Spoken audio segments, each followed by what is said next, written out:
वासुदेवाय। ओम नमो भगवते वासुदेवाय। नारायणं नमस्कृत्य नरं चैव नरोत्तमं देवीं सरस्वतीं व्यासं ततो जयमुदीरयेत्। नष्टप्रायेष्वभद्रेषु नित्यं भागवत सेवया भगवती उत्तमश्लोके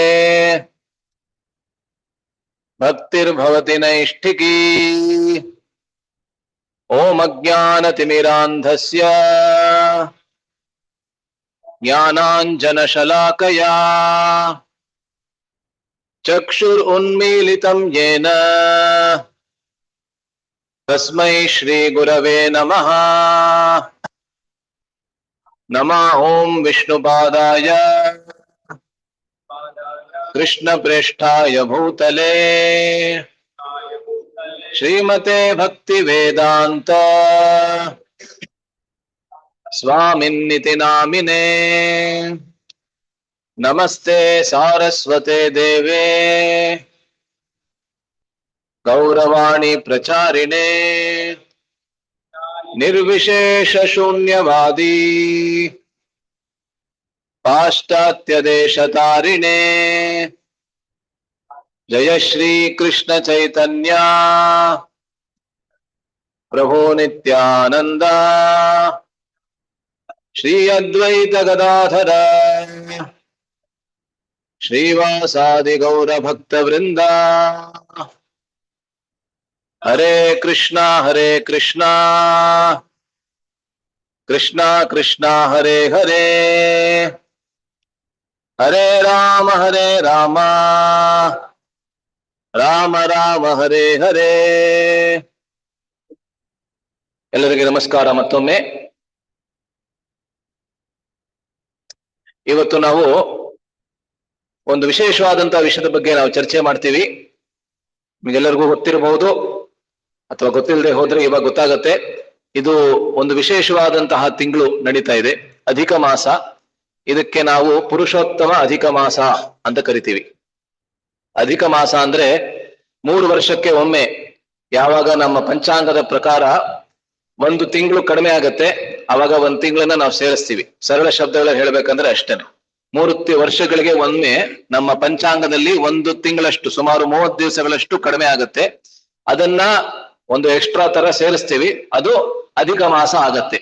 ಆ ಅಧಿಕ ಮಾಸಕ್ಕೆ ನಾವು ಪುರುಷೋತ್ತಮ ಅಧಿಕ ಮಾಸ ಅಂತ ವೈಷ್ಣವರು ನಾವು ಕರಿತೀವಿ.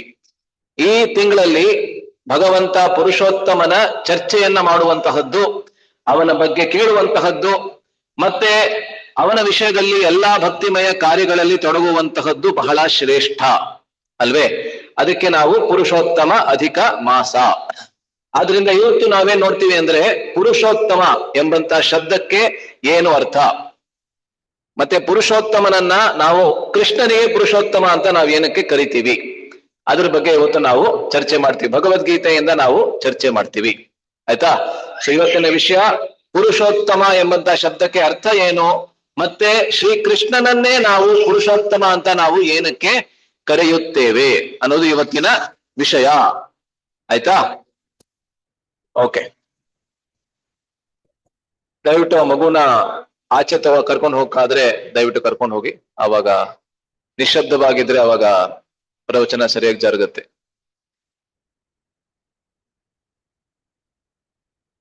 ಓಕೆ, ಸೊ ಪುರುಷೋತ್ತಮ, ಅದರಲ್ಲಿ 2 ಶಬ್ದಗಳಿದೆ ಅಲ್ವಾ? ಪುರುಷೋತ್ತಮ ಎಂಬಂತ ಶಬ್ದದಲ್ಲಿ ನಮ್ಮೆಲ್ಲರಿಗೂ ಗೊತ್ತಾಗತ್ತೆ 2 ಶಬ್ದಗಳಿದೆ. ಯಾವ್ದದು? ಪುರುಷ ಮತ್ತೆ ಉತ್ತಮ ಅಲ್ವಾ? ಸೊ ನಮ್ಗೆ ಭಾರತೀಯರಿಗೆ ಬಹಳ ಚೆನ್ನಾಗಿ, ಬಹಳ ಸುಲಭವಾಗಿ ಇದರ ಅರ್ಥ ಗೊತ್ತಾಗತ್ತೆ. ಪುರುಷೋತ್ತಮ ಅಂದ್ರೆ ಏನು? ಪುರುಷರಲ್ಲಿ ಉತ್ತಮ ಅಷ್ಟೇ ಅಲ್ವಾ? ಸಂಸ್ಕೃತದಲ್ಲಿ ಹೇಳ್ಬೇಕಂದ್ರೆ ಪುರುಷಾಣಾಂ ಉತ್ತಮ ಅಥವಾ ಪುರುಷೇಶು ಉತ್ತಮ, ಎಲ್ಲಾ ಪುರುಷರಲ್ಲಿ ಉತ್ತಮನಾದಂಥವನು, ಅವನಿಗೆ ನಾವೇನ್ ಹೇಳ್ತೀವಿ? ಪುರುಷೋತ್ತಮ. ಹಾಗಾದ್ರೆ ಪುರುಷ ಅಂದ್ರೆ ಯಾರು? ಇವಾಗ ಪುರುಷೋತ್ತಮ ಯಾರು ಅಂತ ಗೊತ್ತಾಯ್ತು ನಮ್ಗೆ, ಅಂದ್ರೆ ಆ ಶಬ್ದದ ಅರ್ಥ ಅಂದ್ರೂ ಗೊತ್ತಾಯ್ತು. ಆದ್ರೆ ಪುರುಷೋತ್ತಮ ಶಬ್ದದಲ್ಲಿ ಪುರುಷ ಎಂಬಂತ ಮತ್ತೊಂದು ಶಬ್ದ ಇದೆ ಅಲ್ವಾ? ಪುರುಷ ಅಂದ್ರೆ ಯಾರು ಅದನ್ನ ನಾವು ತಿಳ್ಕೊಬೇಕಲ್ವಾ? ಅದು ಗೊತ್ತಾಗಬೇಕು. ಪುರುಷೋತ್ತಮ ಯಾರು ಅಂತ ನಮ್ಗೆ ಗೊತ್ತಾಗೋದಿಲ್ಲ ಅಲ್ವೇ? ಅದರಿಂದ ಪುರುಷೋತ್ತಮ ಅಂದ್ರೆ ಪುರುಷರಲ್ಲಿ ಉತ್ತಮ. ಆದ್ರೆ ಪುರುಷ ಅಂದ್ರೆ ಯಾರು? ನಮ್ಮ ಶಾಸ್ತ್ರಗಳ ಪ್ರಕಾರ, ವಿಶೇಷವಾಗಿ ಭಗವದ್ಗೀತೆಯ ಪ್ರಕಾರ ನೋಡಿ, ಪುರುಷ ಎಂಬಂತ ಶಬ್ದ ಸಂಸ್ಕೃತದಲ್ಲಿ ಪುರತಿ ಎಂಬಂತ ಕ್ರಿಯಾಪದದಿಂದ ಬರುತ್ತೆ. ಸಂಸ್ಕೃತದ ಒಂದು ವಿಶೇಷತೆ, ಅದು ಕನ್ನಡದಲ್ಲೂ ಬಂದಿದೆ. ಏನು ಅಂತ ಹೇಳಿದ್ರೆ, ಎಲ್ಲಾ ಶಬ್ದಗಳಿಗೂ ಒಂದು ಮೂಲ ಧಾತು ಅಂತ ಇರ್ತದೆ. ಮೂಲ ಧಾತು ಅಂದ್ರೆ ಮೂಲ ರೂಪ ಅಲ್ವೇ? ಸೊ ಪುರತಿ ಅಂದ್ರೆ ಕ್ರಿಯಾಪದ. ಅದು ಪುರತಿ ಅಂತ ಹೇಳಿದ್ರೆ ಏನು? ಅಲ್ಲಿ ಬರ್ದಿದೆ ನೋಡಿ, ಮುನ್ನಡೆಸುವುದು ಅಲ್ವೇ? ಟು ಲೀಡ್, ಇಂಗ್ಲಿಷ್ ನಲ್ಲಿ ಲೀಡರ್ ಅಂತ ಕರಿತೀವಲ್ಲ, ಟು ಲೀಡ್ ಅಂದ್ರೆ ಅವನು ನಾಯಕನ ತರಹ ಎಲ್ಲರನ್ನ ಮುನ್ನಡೆಸ್ಕೊಂಡು ಹೋಗ್ತಾನೆ ಮುಂದಕ್ಕೆ. ಅದಕ್ಕೆ ನಾವೇನ್ ಹೇಳ್ತೀವಿ? ಪುರತಿ. ಆ ಪುರತಿ ಎಂಬಂತಹ ಶಬ್ದದಿಂದ ಪುರುಷ ಎಂಬಂತಹ ಶಬ್ದ ಬರ್ತದೆ ಅಲ್ವೇ? ಸೊ ಎಲ್ಲರನ್ನ ಆಗ್ರೆ ಹೋದ್ರು ಕೂಡ, ಒಂದಷ್ಟು ಜನರನ್ನಾದ್ರೂ ಮುನ್ನಡೆಸ್ಕೊಂಡು ಹೋದ್ರೆ, ಮುಂದಕ್ಕೆ ಹೋದ್ರೆ, ಅವ್ರಿಗೆ ನಾವೇನಂತ ಕರಿತೀವಿ? ಪುರುಷ. ಆಯ್ತಾ? ಸೊ ಪುರತಿ ಸಂಸ್ಕೃತದಲ್ಲಿ ಅದಕ್ಕೆ ಪುರಃ ಅಗ್ರಗಮನೆ. ಅಗ್ರಗಮನೆ, ಗಮನ ಅಂತ ಹೇಳಿದ್ರೆ ನಡ್ಕೊಂಡು ಹೋಗೋದು, ಅಗ್ರ ಅಂತ ಹೇಳಿದ್ರೆ ಮುಂದೆ ಅಲ್ವೇ? ಸೊ ಮುನ್ನಡ್ಕೊಂಡು ಯಾರು ಹೋಗ್ತಾರಲ್ಲ ಅವ್ರಿಗೆ ಪುರತಿ ಅಂತ ನಾವ್ ಹೇಳ್ತೀವಿ. ಅದೇ ಶಬ್ದದಿಂದ, ಅದೇ ಧಾತುವಿನಿಂದ ಪುರುಷ ಎಂಬಂತ ಶಬ್ದ ಬರ್ತದೆ. ಇವಾಗ ನಾವು ಸೀದಾ ಭಗವದ್ಗೀತೆಗೆ ಹೋಗೋಣ. ಭಗವದ್ಗೀತೆಯಲ್ಲಿ ಒಂದು ಅಧ್ಯಾಯ ಸಂಪೂರ್ಣವಾಗಿ ಪುರುಷೋತ್ತಮ ಯೋಗ ಅಂತ ನಾವು ಕರಿತೀವಿ. ಎಷ್ಟನೇ ಅಧ್ಯಾಯ ಅದು? 15ನೇ ಅಧ್ಯಾಯ. ನಿಮಗೆಲ್ಲರಿಗೂ ಗೊತ್ತಿರುತ್ತದೆ. ವಿಶೇಷವಾಗಿ ಈ ತಿಂಗಳಲ್ಲಿ ಪ್ರತಿ ದಿವಸ ಈ 15ನೇ ಅಧ್ಯಾಯದ ಪಠನವನ್ನ ಮಾಡುವಂತಹದ್ದು, ಉಚ್ಚಾರಣೆಯನ್ನ ಮಾಡುವಂತಹದ್ದು. ಕೇವಲ ಉಚ್ಚಾರಣೆ ಮಾತ್ರ ಅಲ್ಲ, ಅದರಲ್ಲಿರುವಂತಹ ಅರ್ಥವನ್ನ ತಿಳ್ಕೊಳ್ಳೋದಕ್ಕೆ ಪ್ರಯತ್ನವನ್ನ ಮಾಡುವಂತಹದ್ದು ಬಹಳ ಶ್ರೇಷ್ಠ ಅಲ್ವೇ?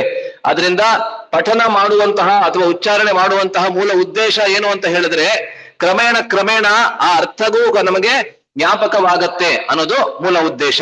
ಆದ್ರಿಂದ ಈ 15ನೇ ಅಧ್ಯಾಯದ 16, 17, 18 ಮತ್ತು 19 ಈ 4 ಶ್ಲೋಕಗಳಲ್ಲಿ ಕೃಷ್ಣ ತಾನೇ ಪುರುಷೋತ್ತಮ ಅಂದ್ರೆ ಏನು, ಆ ಪುರುಷೋತ್ತಮ ಎಂಬಂತ ಶಬ್ದದಲ್ಲಿ ಪುರುಷ ಎಂಬಂತ ಮತ್ತೊಂದು ಶಬ್ದ ಏನಿದೆ, ಅದಕ್ಕೆ ಏನು ಅರ್ಥ ಅಂತ ಬಹಳ ಸ್ಪಷ್ಟವಾಗಿ ಕೃಷ್ಣ ತಾನೇ ಹೇಳ್ತಾನೆ.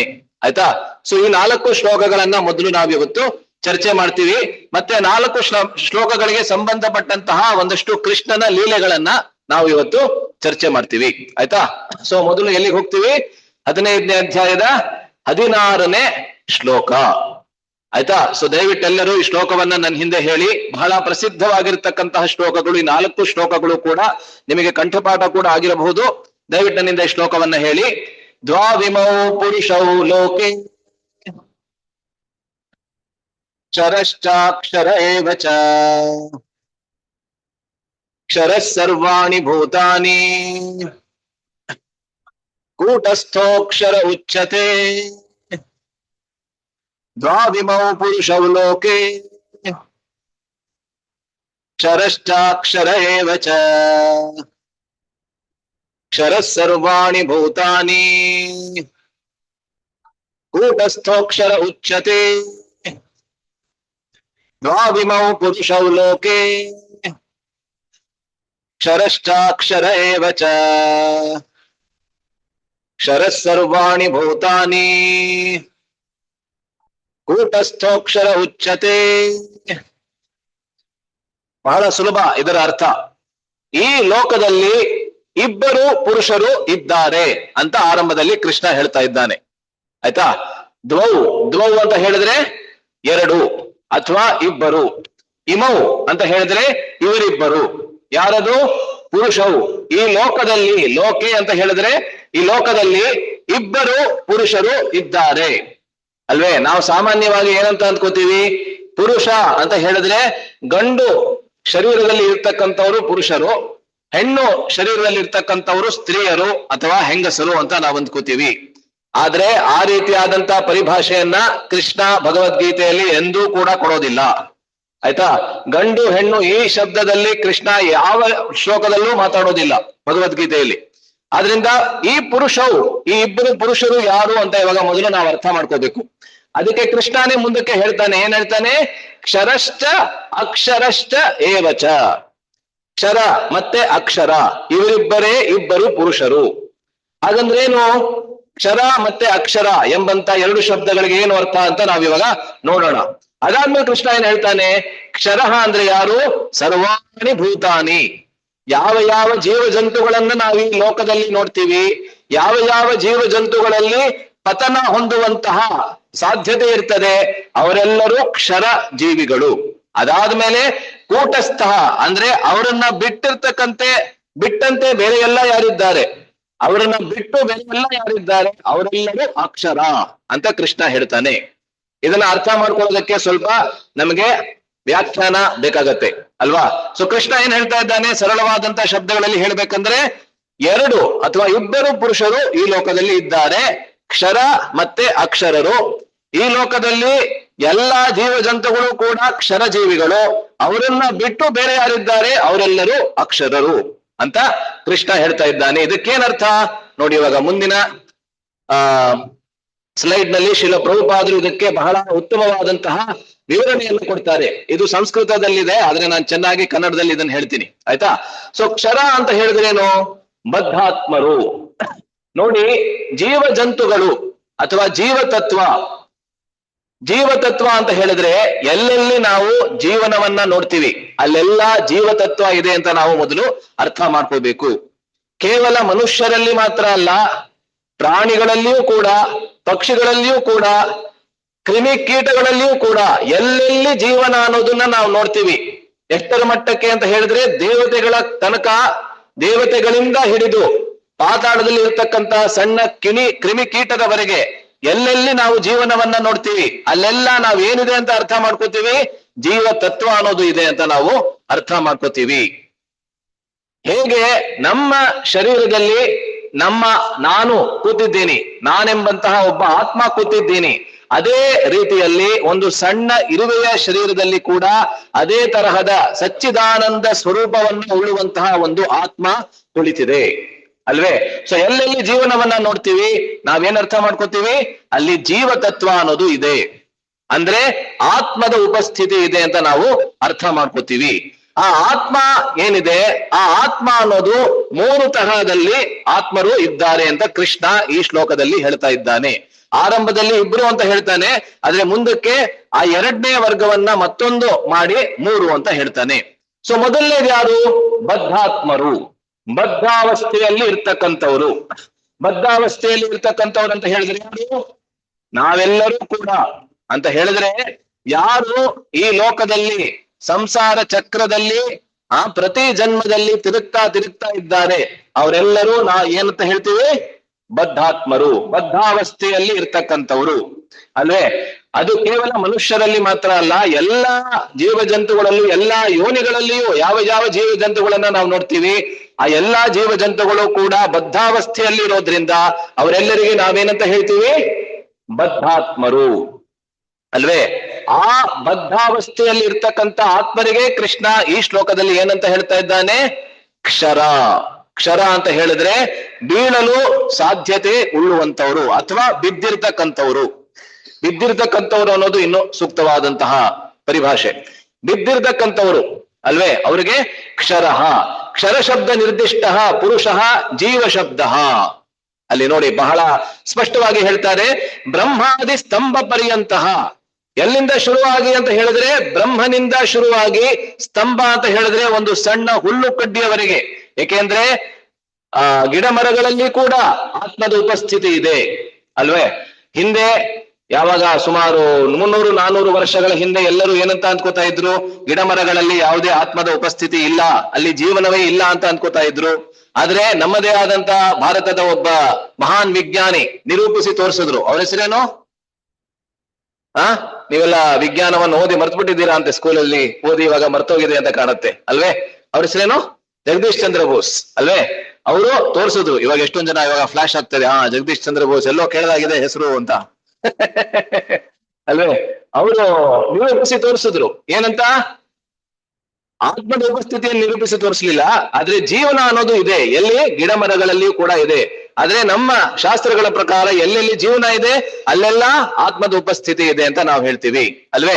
ಆದ್ರಿಂದ ಬ್ರಹ್ಮಾದಿ ಸ್ತಂಭ ಪರ್ಯಂತಂ, ಬ್ರಹ್ಮನಿಂದ ಹಿಡಿದು ಒಂದು ಸಣ್ಣ ಹುಲ್ಲು ಕಡ್ಡಿಯವರೆಗೆ ಎಲ್ಲೆಲ್ಲಿ ನಾವು ಜೀವನವನ್ನ ನೋಡ್ತೀವಿ ಅಲ್ಲೆಲ್ಲ ಇರುವಂತಹ ಆತ್ಮ, ಆ ಆತ್ಮರೆಲ್ಲರೂ ಕೂಡ ಬದ್ಧಾತ್ಮರು. ಏನಕ್ಕೆ ಅಂತ ಹೇಳಿದ್ರೆ ಕ್ಷರಣ ಸ್ವಭಾವ, ಆ ಎಲ್ಲಾ ಆತ್ಮರು ವಿಕಾರವನ್ನ ಹೊಂದೋದಕ್ಕೆ ಕ್ಷಮತೆಯನ್ನು ಉಳ್ಳುವಂತವರು. ಆದ್ದರಿಂದ ಅವರೆಲ್ಲರೂ ಕ್ಷರ ಅಥವಾ ಬದ್ಧಾತ್ಮರಿಗೆ ನಾವು ಕ್ಷರ ಅಂತ ನಾವು ಹೇಳ್ತೀವಿ. ಆಯ್ತಾ. ಮತ್ತೊಂದು ಯಾವ ಪುರುಷ ಅಂತ ಈ ಶ್ಲೋಕದಲ್ಲಿ ಕೃಷ್ಣ ಹೇಳ್ತಾ ಇದ್ದಾನೆ. ಆರಂಭದಲ್ಲಿ ನಾವು ನೋಡಿದ್ವಿ ಅಲ್ವಾ, ದ್ವೌ ಇಮೌ ಪುರುಷೌ ಲೋಕೆ, ಅಂದ್ರೆ ಇಬ್ಬರು ಪುರುಷರು ಇದ್ದಾರೆ. ಮೊದಲನೇ ಪುರುಷ ಯಾರು? ಕ್ಷರ ಅಂತ ಹೇಳಿದ್ರೆ ಬದ್ಧಾತ್ಮರು. ಎರಡನೇ ಪುರುಷರು ಯಾರು? ಅಕ್ಷರ ಅಂತ ಹೇಳಿದ್ರೆ ಏನು? ಮುಕ್ತಾತ್ಮರು. ಇಲ್ಲಿ ನೋಡ್ತಾ ಇದ್ದೀರಲ್ಲ ಸ್ಲೈಡ್ ನಲ್ಲಿ, ಮುಕ್ತಾತ್ಮರು ಅಂತ ಹೇಳಿದ್ರೆ ಏನು? ಒಂದಾನೊಂದು ಸಮಯದಲ್ಲಿ ಅವರು ಬದ್ಧಾವಸ್ಥೆಯಲ್ಲಿ ಇದ್ರು, ಆದ್ರೆ ಇದೀಗ ಆ ಬದ್ಧಾವಸ್ಥೆಯಿಂದ ಮುಕ್ತರಾಗಿ ಮುಕ್ತಾವಸ್ಥೆಯಲ್ಲಿ ಇದ್ದಾರೆ. ಅವ್ರಿಗೆ ನಾವೇನ್ ಹೇಳ್ತೀವಿ? ಮುಕ್ತಾತ್ಮರು ಅಲ್ಲೇ. ಅಚಿತ್ ಸಂಸರ್ಗ ವಿಯುಕ್ತ, ಚಿತ್ ಮತ್ತೆ ಅಚಿತ್. ಚಿತ್ ಅಂತ ಹೇಳಿದ್ರೆ ಎಲ್ಲೆಲ್ಲಿ ಆತ್ಮ ಇದೆ ಅದು ಚಿತ್. ಅಚಿತ್ ಅಂತ ಹೇಳಿದ್ರೆ ಆತ್ಮದ ಉಪಸ್ಥಿತಿ ಇಲ್ಲದೆ ಇರ್ತಕ್ಕಂತಹದ್ದು ಅಲ್ವೇ, ಅದಕ್ಕೆ ಅಚಿತ್. ಸೊ ಅಚಿತ್ ಸಂಸರ್ಗ ವಿಯುಕ್ತ, ಅಚಿತ್ ಸಂಸರ್ಗ ವಿಯುಕ್ತ ಅಂತ ಹೇಳಿದ್ರೆ ಆ ಬದ್ಧಾವಸ್ಥೆಯಿಂದ ಅವರು ಮುಕ್ತರಾಗಿದ್ದಾರೆ. ಸ್ವೇನ ರೂಪೇಣ ಅವಸ್ಥಿತ, ಅವರು ತಮ್ಮ ಸ್ವಾಭಾವಿಕವಾದಂತಹ ಸ್ವರೂಪದಲ್ಲಿ ಅವರು ಸ್ಥಿತರಾಗಿದ್ದಾರೆ. ಅವ್ರಿಗೆ ನಾವೇನಂತ ಹೇಳ್ತೀವಿ? ಮುಕ್ತಾತ್ಮ. ಆಯ್ತಾ. ಸೊ ಈ ಶ್ಲೋಕದಲ್ಲಿ ಮುಖ್ಯವಾಗಿ ಕೃಷ್ಣ ಯಾವ್ದ್ರ ಬಗ್ಗೆ ಹೇಳ್ತಾನೆ? ಇಬ್ಬರು ಪುರುಷರು ಇದ್ದಾರೆ. ಮೊದಲನೇ ಪುರುಷ ಯಾರು? ಕ್ಷರ ಅಂತ ಹೇಳಿದ್ರೆ ಬದ್ಧಾತ್ಮರು. ಎರಡನೇ ಪುರುಷರು ಯಾರು? ಅಕ್ಷರ ಅಂತ ಹೇಳಿದ್ರೆ ಯಾರು? ಮುಕ್ತಾತ್ಮರು. ಇದನ್ನ ನಾವು ಅರ್ಥ ಮಾಡ್ಕೊಂಡ್ವಿ ಅಲ್ವೇ. ಸೊ ಈ ಶ್ಲೋಕದಲ್ಲಿ ಮುಖ್ಯವಾಗಿ ಎರಡು ತರಹದ ಪುರುಷರ ಬಗ್ಗೆ ಹೇಳ್ತಾ ಇದ್ದಾನೆ. ಏಕೆಂದ್ರೆ ನಮ್ಮ ಮೂಲ ಪ್ರಶ್ನೆ ಏನದು? ಪುರುಷ ಅಂದ್ರೆ ಯಾರು ಅಂತ ಅರ್ಥ ಮಾಡ್ಕೋಬೇಕು. ಪುರುಷೋತ್ತಮನನ್ನ ಅರ್ಥ ಮಾಡ್ಕೊಳ್ಳೋದಕ್ಕಿಂತ ಮುಂಚೆ ಪುರುಷ ಅಂದ್ರೆ ಯಾರು ಅಂತ ಅರ್ಥ ಮಾಡ್ಕೋಬೇಕಲ್ವೇ. ಆದ್ರಿಂದ ಪುರುಷ ಇಬ್ಬರು ಇದ್ದಾರೆ ಅಂತ ಕೃಷ್ಣ ಇವಾಗ ಹೇಳ್ದ. ಇದಾದ್ಮೇಲೆ ಮುಂದಿನ ಶ್ಲೋಕ ಇದಕ್ಕಿಂತ ಬಹಳ ಮುಖ್ಯವಾದಂತಹ ಶ್ಲೋಕ. ದಯವಿಟ್ಟು ಈ ಶ್ಲೋಕವನ್ನ ನನ್ನ ಹಿಂದೆ ಹೇಳಿ. ಉತ್ತಮ ಪುರುಷಸ್ತ್ವನ್ಯ ಮೇತ್ಯುದಾಹೃತ ಯೋ ಲೋಕತ್ರಯಮಾವಿಶ್ಯ